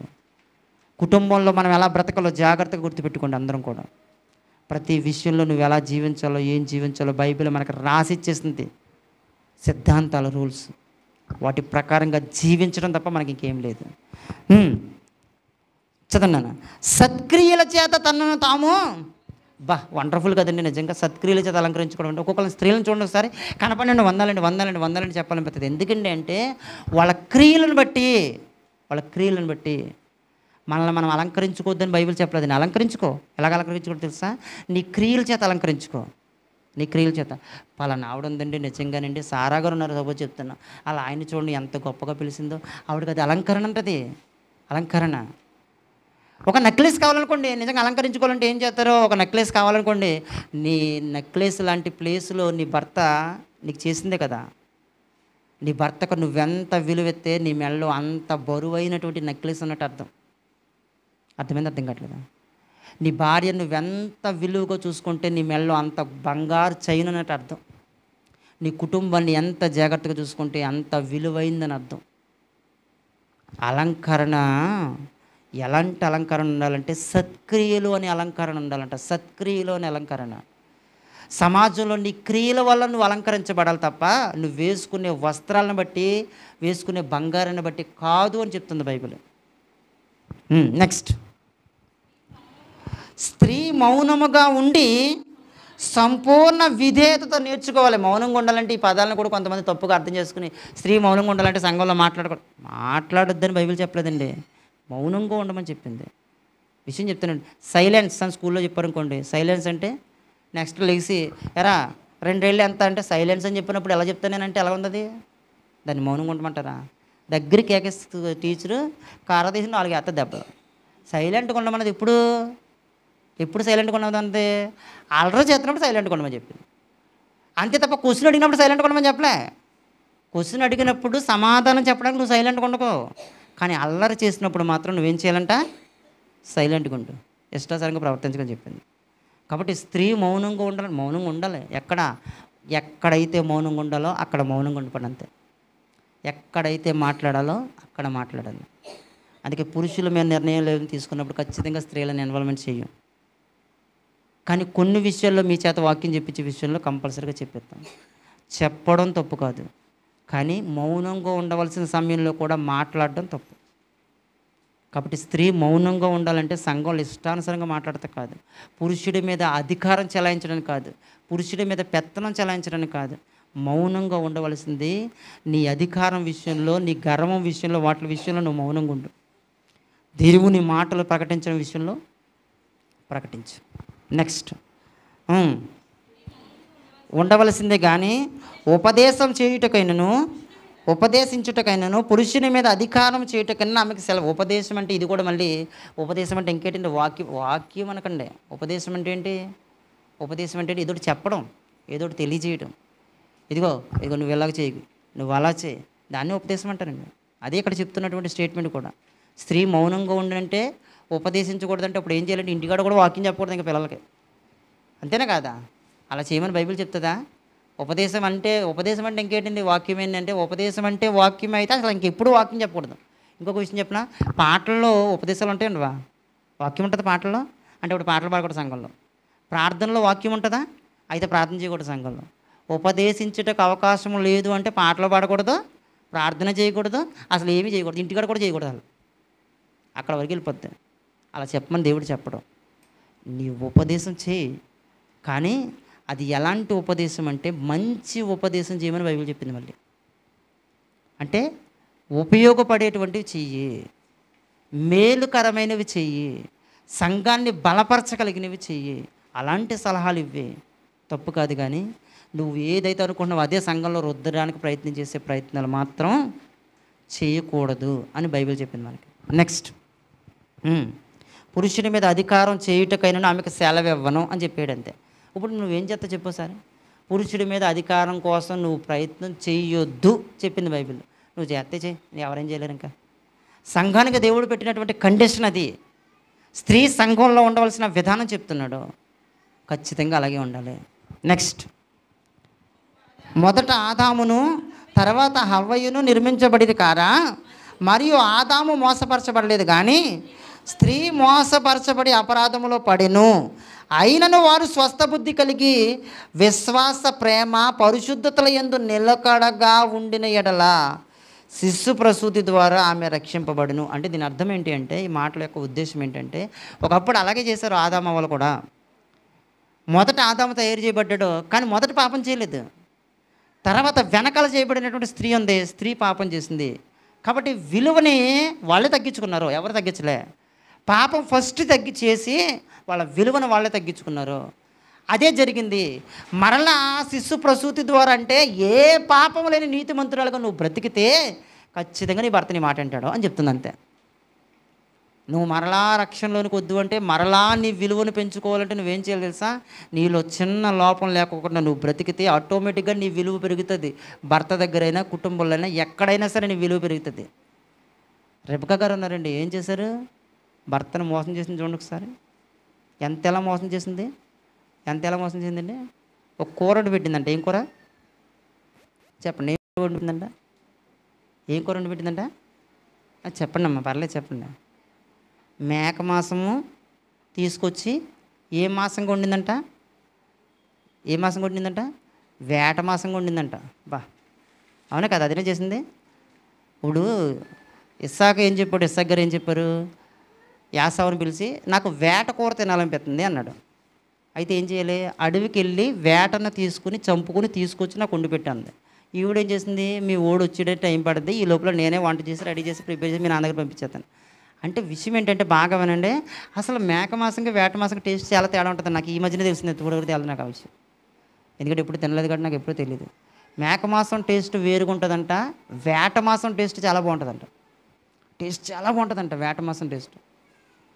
కానీ మేక మాసాన్ని వేట మాసంగా ఉండిందంటే చూడండి ఒకసారి, అలా ఏ రేంజ్లో ఉండింది అంటే, వంటల విషయంలో టాప్ లెవెల్లో ఉందంట. వంటలు ఆ రేంజ్లో చేస్తుంది. అంటే ఆ రేంజ్లో చేసి భర్తను ఎలా మోసం చేయాలో హైటెక్ మోసం ఉంటుంది. బాగా మామూలుది కూడా అది. ఒక రేంజ్లో మోసం చేసిందంట. అంటే మనోడు ఏమనుకున్నాడంటే, తడిమి చూశాడు, అవన్నీ చేశాడు, కానీ టేస్ట్ మాత్రం ఇది ఏటకూర మాసంలాగా ఉంది. మా ఓడికి ఎలాగ అంత సీన్ లేదు. అడవికి వెళ్ళి చంపుకొని వచ్చి అంత పరిస్థితి చేయడు యాకోబు గారు. కానీ టేస్ట్ చూస్తుంటే వేట మాసంలాగా ఉందంటే, ఏం వేసిందో కూరలో, ఏం కలిపిందో తెలియదు, కానీ మేక మాసాన్ని వేట మాసంగా వండేసింది మొత్తం మీద. మోసం చేసింది. వద్దండి, మనం అలా చేయకూడదు. కొడుకుని మోసం చేసింది, పెద్ద కొడుకుని, భర్తను మోసం చేసింది. అయితే వాళ్ళని మనం తక్కువ చేసి మాట్లాడతలేదు, అక్కడ ఒక సందర్భం గురించి మాత్రం మాట్లాడుతున్నాం. అలాగని రెబెకా ఇస్సాకులను తక్కువ చేసి అస్సలు మాట్లాడకూడదు. మనం అస్సలు తక్కువ చేసి మాట్లాడకూడదు. వాళ్ళ విలువైనటువంటి మనుషులు, చాలా గొప్ప మనుషులలో, కానీ ఒక్క సందర్భంలో తప్పు జరిగింది అని చెప్తున్నాం అంతే.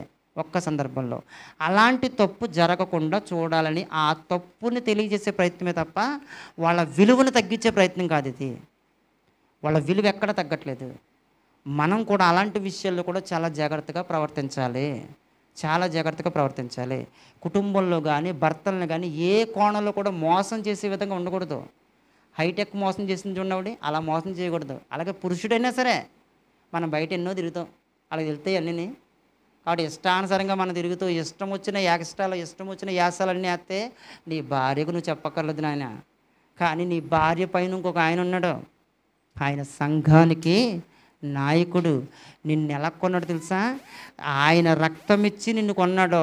నీ రక్తం తీసి నిన్ను నరకంలో పెట్టడానికి ఆయన కష్టమేం కాదు. కాబట్టి ఇష్టం వచ్చిన యాసలు ఎత్తాను బయటికి వెళ్ళి, నేను నా భార్యని, నా కుటుంబాన్ని మోసం చేసి నేను చేస్తానంటే ప్రతిదీ దేవుడికి లెక్క చెప్పాలి నువ్వు. జాగ్రత్త. యవ్వనస్తులుగా ఉన్నవాళ్ళైనంతే, ప్రతిదీ నీ తల్లిదండ్రులు నిన్ను చూడకపోవచ్చు, దేవుడు ప్రతిదీ చూస్తాడు. జాగ్రత్త. నీ ఇష్టం వచ్చినట్టుగా నువ్వు ప్రవర్తించుకుంటూ వెళ్ళిపోతాను, నేను ఎన్ని పనికిమాల పనులు బయట చేసినా నా తల్లిదండ్రులు నాకు తెలియదు కదా, మా అమ్మ నాన్న నన్ను చూడరు కదా, నేను ఎన్నో పనికిమాల పనులు బయట చేస్తానంటే దేవుడు ప్రతిదాన్ని లెక్కల్లోకి తీసుకొస్తాడు. మర్చిపోక విషయాన్ని. సంఘానికి దేవుడు కొన్ని రూల్స్ పెట్టాడంటే ఆ రూల్స్ పాటించాల్సింది అంతే. నీ శరీరాన్ని కాపాడుకో, సత్క్రియల చేత అలంకరించుకొని బైబిల్ చెప్పింది, అలా బ్రతుకు అంతే. ఇదిగో పురుషుడు నువ్వు ఇలా బతుకు అని చెప్పింది, అలా బతకాలంతే మనం. దేవుడు మనకి ఏ కండిషన్లు పెట్టాడో ఆ కండిషన్ల ప్రకారం బతకాలి, కానీ మనం ఇష్టం వచ్చినట్టుగా మనం బ్రతుకుతాకు లేదండి. ప్రారంభ కాలంలో చెప్తున్నాను మీకు, ప్రారంభ కాలంలో ఇదిగో అపవిత్రమైన ఏది నీ నోటికి రాకూడదంటే ఆ రోజు చిన్న చిన్న పిల్లలండి, ఇంచుమించు చెప్తున్నా 8 సంవత్సరాల వయసు ఉన్న పిల్లలు మేము తినమంటే తినమని కూర్చున్నారు అంతే. తినకపోతే ఏం చేస్తారు తెలుసా? రాజు చంపేస్తారంటే చస్తామే తప్ప తినమన్నారు. ఎవరాళ్ళు? దానియేలు గారు, శద్రకు, మేషకు, అబేద్నెగో నలుగురు 8 సంవత్సరాల వయసున్న చిన్న పిల్లలు ఏం చెప్పారు తెలుసా? మేము తినమండి, మేము తినం. ఓరు బాబు మీరు తినకపోతే బలంగా ఉండరు, పర్లేదు ఏమైపోయినా పర్లేదు, మేము తిన్నాం. ఏమంటే చాలా ఆశ్చర్యం కలిగించే విషయం చెప్పనంటారా? చాలా ఆశ్చర్యం కలిగించే విషయం. ఆకుకూరలు తిన్న వాళ్ళు బలంగా ఉన్నారంటండి. ఎలా ఉంది చూడండి ఒకసారి. ఆపరేషన్ చేసిన వాళ్ళకి ఏం చెప్తారు తెలుసండి? ఏమంటే ఖైమా లాంటిది పెట్టండి, ఎందుకంటే బలంగా ఉంటారంట. ఒక బలంగా ఉండాలంటేనే మాంసం పెట్టమని డాక్టర్లే చెప్తుండే, వాళ్ళేంటి వాళ్ళు ఆకుకూరలు తిని బలంగా ఎలా ఉన్నారు? నిజంగా ఆకుకూరలు తిన్న వాళ్ళు అందరూ బలంగా ఉంటారని నేను చెప్పట్లేదండి, కానీ విషయం చెప్తున్నాను అంతే. ఆకుకూరలు తిన్న వాళ్ళ నలుగురు ఎందుకు బలంగా ఉన్నారు అంటే కారణం ఒకటే, నాకు దేవుడి క్రియల కంటే నా క్రియలు నాకు ఇంపార్టెంట్ కాదనుకున్నారు కాబట్టి దేవుడు బలపరిచాడు. ఏమంటే బంగారం పెట్టుకుంటే అలంకారం వస్తుంది, కానీ క్యారెక్టర్ కాపాడుకుంటే అలంకారం ఎలాగొస్తుంది? క్యారెక్టర్ కాపాడుకుంటే దేవుడు ఆ అలంకారంగా మారుతున్నాడు నీ క్రియల్ని. అంతే కదండి. ఒక బంగారం పెట్టుకుని వస్తున్న వాళ్ళు ఏం చేస్తుందో, అలా రోడ్డు అంటే వెళ్తూ బంగారం పెట్టుకుని వెళ్తుంటే వెనకాల నుంచి బండి వేసుకుని వచ్చి మెడల లాగి కోసేసి పట్టుకెళ్ళిపోవాలనుకుంటాడు, అంతేనా? అదే ఏమీ లేకోకుండా ధైర్యంగా నువ్వు ఒక మంచి బట్టలు వేసుకుని అలా చూస్తుంటే రోడ్డు అంటే వెళ్ళే వాళ్ళకి ఉండాలమ్మా, మా తల్లి చూడు అంత వండర్ఫుల్గా ఉంది. అసలు నిజంగా ఆడపిల్లంటే అలా ఉండాలండి. అదే కదా దేవుడు కోరుకుంటుంది. దేవుడు మన నుండి కోరుకుంటుంది అదే కదండి. ఇంకో విషయం చెప్తానండి, సంఘానికి దేవుడు పెట్టిన రూల్స్, లాస్ట్గా మాట చెప్పి ముగించేస్తాను. సంఘానికి దేవుడు పెట్టిన రూల్స్ మనం పాటిస్తే అసలు సమాజంలో గొడవలు జరగవండి. మీరు నమ్మండి నమ్మకపోండి, సమాజంలో గొడవలు రావు. ఈరోజు ఎంతోమంది చైన్స్ మేకర్స్ రెడీ అవుతున్నారంటే దానికి కారణం ఏంటి? మనం పెట్టుకున్న బంగారం పెట్టుకుని రోడ్ల మీద తిరగడం వల్ల కదా. దీనివల్ల ఏమవుతుంది? మన బంగారం లాక్కెళ్ళిపోవాలని వాళ్ళు అనుకుంటున్నారో, ఆ లాక్కేయడం వల్ల మన పీకలు తెగిపోయి మనం బాధలు పడుతున్నాం. ఇవన్నీ జరుగుతానికి కారణం అయ్యే కదా. మరి బైబిల్ అలా చేయొద్దని చెప్పింది కదా. ఆ చేయడం మానేతే ఆ చైన్స్ మేకర్స్ ఉంటారు, ఆ తర్వాత ఈ తలలో పీకలు కట్ చేయించుకోవాల్సిన పరిస్థితులు కూడా ఉంటాం. చూడండి ఒకసారి. ఇగో భార్య భర్తల మధ్యన గొడవలు ఎందుకు వస్తున్నాయంటే నా విలువ పెరగాలంటే నా విలువ పెరగాలంటే అలా కొట్టుకోవడం వల్లే కదా. ఇద్దరు కూడా విలువగా బ్రతకండి, ఇద్దరు కూడా గౌరవంగా బ్రతకండి అన్నప్పుడు గొడవలు ఎందుకు వస్తాయి చెప్పండి ఒకసారి. దేవుడు కండిషన్లో పెట్టిన కండిషన్లో అవి సంఘంలోనే కాదండి, సమాజంలో కూడా మన విలువను పెంచే విధంగా ఉంటాయి. సమాజంలో మన విలువను పెంచే విధంగా ఉంటాయి దేవుడు పెట్టిన కండిషన్స్. ఎంత విలువ ఉన్నో చూడండి ఒకసారి. ఒక పురుషుడు కూడా ఎక్కడ పడితే అక్కడ కోపపడిపోతున్నారు కూడా, నన్ను చూసి ఏమనిపిస్తుంది? ఈడెవడ మనిషా ఏమంటే ఇడు ఎప్పుడు చూసినా ఏదో మిరగాయలు నవ్వులుతున్నట్టుగా, ఎప్పుడు చూసినా ముఖమంతా అదిలా పెట్టుకుని కోపంగా ఉంటాడు, ఇలాగే తిట్టుకుంటా. అదే మనం చూసేసరికి అదిగో ప్రవీణ్ పాండల్ గారి వాక్యం చూడండి, ఏ రోజు చూసినా జీవితంలో ఒక్కసారి అలా మెసేజ్ చెప్పాలనిపిస్తుందండి. ఎలాగ తెలుసా? ఆ మెసేజ్ల్లో నవ్వు చూడండి, అసలు ఎంత నవ్వుతూ చెప్తున్నాడు మహానుభావుడు, ఎంత నవ్వుతూ. ఏ మెసేజ్లో చూసినా కోపంగా ఎక్కడ కనపడండి, అసలు నవ్వుతూ స్మైల్గా చక్కగా అందరినీ నవ్వుతూ వాకింగ్ చెప్తుంటే అనిపిస్తుంది నిజంగా. అలాగని నవ్వించాడు, అలాగని పనికిమాలిన విషయాలు చెప్పడం, ప్రేమగా నవ్వుతూ అలా ఎవరికైనా అనిపిస్తుందండి అసలు అలాంటి వాళ్ళని చూస్తున్నప్పుడు. ఎంత విలువైనడండి. ఎందుకని నేను ఆయన చూసి తట్టుకోలేకపోతుంది. ఈరోజు యూట్యూబ్లోని ఫేస్బుక్లోని ఆయన మెసేజ్లు చూస్తుంటే అందరూ ఎమోషన్ అయిపోతున్నారు. ఎందుకు ఎమోషన్ అయిపోతున్నారంటే ఆ ఫేస్ చూడండి, అసలు ఎవరికైనా చంపాలనిపిస్తుందండి. మనిషే పశువుండి వాళ్ళు చంపునోడు. ఆ ఫేస్ చూడండి, చెప్తున్న మాటలు చూడండి సార్ ఎలా ఉన్నాయో.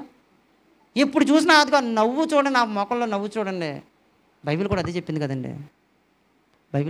కదా. నువ్వు అలా చక్కగా సంతోషంగా నవ్వుతూ అలా ఉండాలనే కదా దేవుడు కోరుకుంటుంది. సమాజంలో అలా బ్రతకాలనే కదా దేవుడు కోరుకుంటుంది. అదే కదండి దేవుడు అడిగింది. మన నుండి దేవుడు ఆశిస్తుంది అదే కదా. మన నుండి దేవుడు కోరుకుంటుంది అదే కదా. ఒక విలువైనటువంటి మనిషిగా బ్రతకాలనే కదా. యేసుక్రీస్తు ప్రభువు ఈ భూమి మీదకి వచ్చి ఎంతకాలం బ్రతికింది నేను విలువగా బ్రతకడానికే. దేవుడు కండిషన్లు పెట్టింది కూడా సమాజంలో నువ్వు విలువగా బ్రతకడానికే, నీ విలువను పెంచడానికే. కాస్ట్లీ బట్టలు వేసుకుని వెళ్తున్నాం అనుకోండి, ఏం చేస్తాడు? వీడి దగ్గర బాగా డబ్బు ఉందని మన ఇంటికి దొంగతనానికి వస్తారు. వీళ్ళ దగ్గర బాగా డబ్బు ఉందని మనం ఏదైనా చేయాలనుకుంటారు. చిన్న బట్టలు వేసుకోమని బైబిల్ చెప్పలే.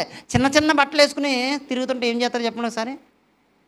మన మీద పనికిమాలిన కోరికలు ఎక్కువైపోయి పురుషులు రావడం, స్త్రీలు పడడం, ఇవే కదా జరుగుతుంటాయి.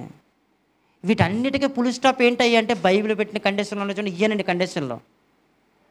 ఒక గవర్నమెంట్ రూల్స్ కూడా మార్చలే వీటిని కూడా, గవర్నమెంట్ రూల్స్ మార్చలే. కానీ బైబిల్ సిద్ధాంతాలను పాటిస్తే సమాజం మారిపోద్దండి. ఒక స్త్రీ ఎలా బ్రతకాలో బైబిల్ చెప్పింది చూడండి. ఒక మాట చెప్తానండి, సమాజం నుంచి మిమ్మల్ని మీరు రక్షించుకోవాలంటే స్త్రీలారా మీరు ఏం చేయాలంటే మీరు ఎన్నో నేర్చుకోండి. ఏంటై నేర్చుకోండి? కరాటే నేర్చుకోండి, ఇంకా కుంగుఫూ నేర్చుకోండి, బాక్సింగ్ నేర్చుకోండి. ఇవన్నీ అక్కర్లేదండి. బైబిల్లో సంఘానికి, స్త్రీకి దేవుడు పెట్టిన రూల్స్ని కరెక్ట్గా పాటిస్తే చాలండి. ఏ పురుషుడికైనా ఇలా పెట్టాలని పెద్దది, అంతే. ఇలా పెట్టి పక్కగా పోవాలని పెద్దది. బైబిల్లో దేవుడు పెట్టిన రూల్స్ మనం పాటిస్తే చాలు.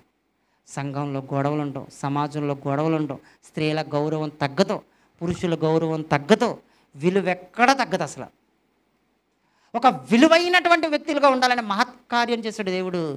వాటిలో భాగమే సంఘానికి ఆయన పెట్టినటువంటి సిద్ధాంతాలు, రూల్స్.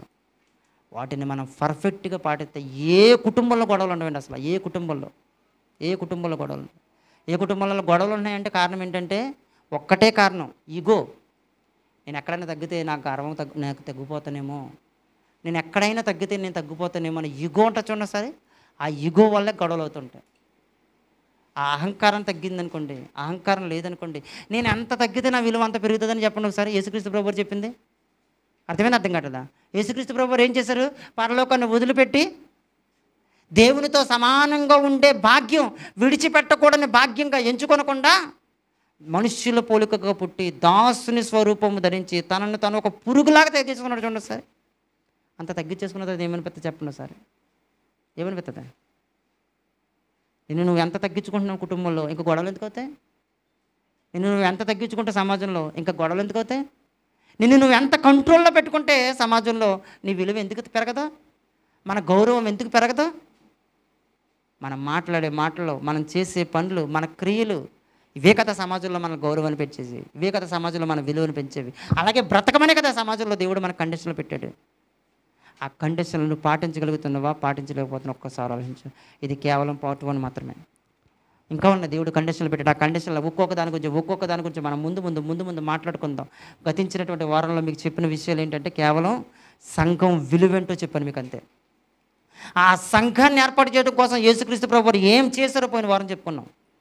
ఈరోజు ఏర్పరిచినటువంటి సంఘంలో దేవుడు కొన్ని కండిషన్లు పెట్టాడని ఆ కండిషన్ల గురించి మాట్లాడుకున్నాం. ఆ కండిషన్లు ఇంకా అనేకమైన ఉన్న వాటి గురించి ఒక్కొక్క వారం మాట్లాడుకుంటూ మనల్ని మనం సరి చేసుకుంటూ పూర్తిగా మనల్ని మనం సరి చేసుకుంటూ ఆ తర్వాత ఇంకా కృపావరాల దగ్గరికి వెళ్ళాలి. మనం కృపావరాలు చాలా ఉన్నాయి. వాటన్నిటి గురించి ముందు ఒక్కొక్క దాని గురించి మనం మాట్లాడుకునే ప్రయత్నం చేద్దాం. ప్రతి వాక్యాన్ని శ్రద్ధగా అర్థం చేసుకునే ప్రయత్నం చేయండి. ఒక్క వారం మీరు మిస్ అయినా అనేకమైనటువంటి సంగతులు మీరు మిస్ అవుతారు. దయచేసి ఆ విషయాలు ఏమీ వదులుకోకుండా అన్నింటిలోనే పాల్గొనడానికి ప్రయత్నించండి. దేవాతి దేవుడు మనందరినీ కూడా తన కృప మహత్కార్యంతో మనందరినీ కూడా నడిపించునుగాక. ఆమేన్. అందరికీ వందాలండి. కూర్చుని ఒకసారి ప్రార్థన చేసుకుని కొన్ని విషయాల గురించి మాట్లాడుకుని మనం ముగించుకుని ప్రయత్నించాలి. పరిశుద్ధుడైన తండ్రి, నీ బంగారమైన పాదాలకు వందనములు స్తోత్రములు చెల్లించుకుంటున్నాను తండ్రి. ఎంతవరకు దేవా కొన్ని విలువైనటువంటి మాటలు దేవా మీరు మాతో మాట్లాడించిన విధానానికి స్తోత్రములు తండ్రి. అయ్యా, సమాజంలో కొంతమందికి ఇష్టం లేనంత మాత్రాన అవి తక్కువ కాదు ప్రభువా. కొంతమంది సేవకులు ఏం చేస్తారంటే ప్రభువా, వాటి మీద ఉన్నటువంటి ఇష్టాలను బట్టి అయ్యా వాక్యాన్ని వక్రీకరించి అది ఎక్కువగా పెట్టుకోకుండా కానీ తక్కువగా పెట్టుకోండి అని చెప్పారు ప్రభువా. ఎక్కువగా చేయకండి కానీ తక్కువగా చేయండి అని చెప్పారు ప్రభువా. మేమైతే అలా ఉండకూడదు తండ్రి. మీరు వద్దు అన్నారంటే మేము వద్దు, అంతే. దానికి కారణాలు ఏంటో అని ఆలోచించుకునే ప్రయత్నాలు మేము చేయకుండా తండ్రి, మమ్మల్ని మేము సరి చేసుకుంటూ మా విలువను మేము కాపాడుకుంటూ మా విలువను మేము పెంచుకుంటూ అన్ని విషయాలు ఎందును తండ్రి మమ్మల్ని మేము తగ్గించుకుని మీ నామాన్ని హెచ్చించే వారుగా మేము ఉండడానికి సహాయం తెచ్చేయండి తండ్రి. అయ్యా, మీరు మమ్మల్ని హెచ్చించడం కోసం పరలోకాన్ని విడిచిపెట్టారు తండ్రి. మీ కుమారుని భూమి మీదకి పంపించారు ప్రభు. ఆయన మా కొరకు మరణించేంత తగ్గించుకున్నాడు తండ్రి. మేము ఈ భూమి మీద ఎంత తగ్గితే మీ విలువ అంత పెరుగుతుంది తండ్రి. మీరు ఎంత తగ్గితే ఈ భూమి మీద మా విలువ అంత పెరుగుతుంది. మేము ఎంత తగ్గితే పరలోకంలో మీ విలువలు మేము అంత పెంచేవారం అవుతాం తండ్రి. కాబట్టి మేము తగ్గాలి ప్రభువా, మీరు హెచ్చింపబడాలి ప్రభువా. మమ్మల్ని మేము తగ్గించుకునే వారంగా మేము ఉంటూ మిమ్మల్ని హెచ్చించేవారుగా మేము జీవించేలాగా మాకు సహాయాన్ని దయచేయమని, తర్వాత జరుగుతున్న కార్యక్రమం అంతట్లో మీరు తోడుకుంటే సహాయాన్ని అనుగ్రహించమని కోరుతూ క్రీస్తు వారి నామమున ప్రార్థన మనలను సమర్పించుకుంటున్నాం పరమ తండ్రి. ఆమేన్. ఒకసారి కూర్చొని కొన్ని ప్రకటనలు ఉన్నాయి.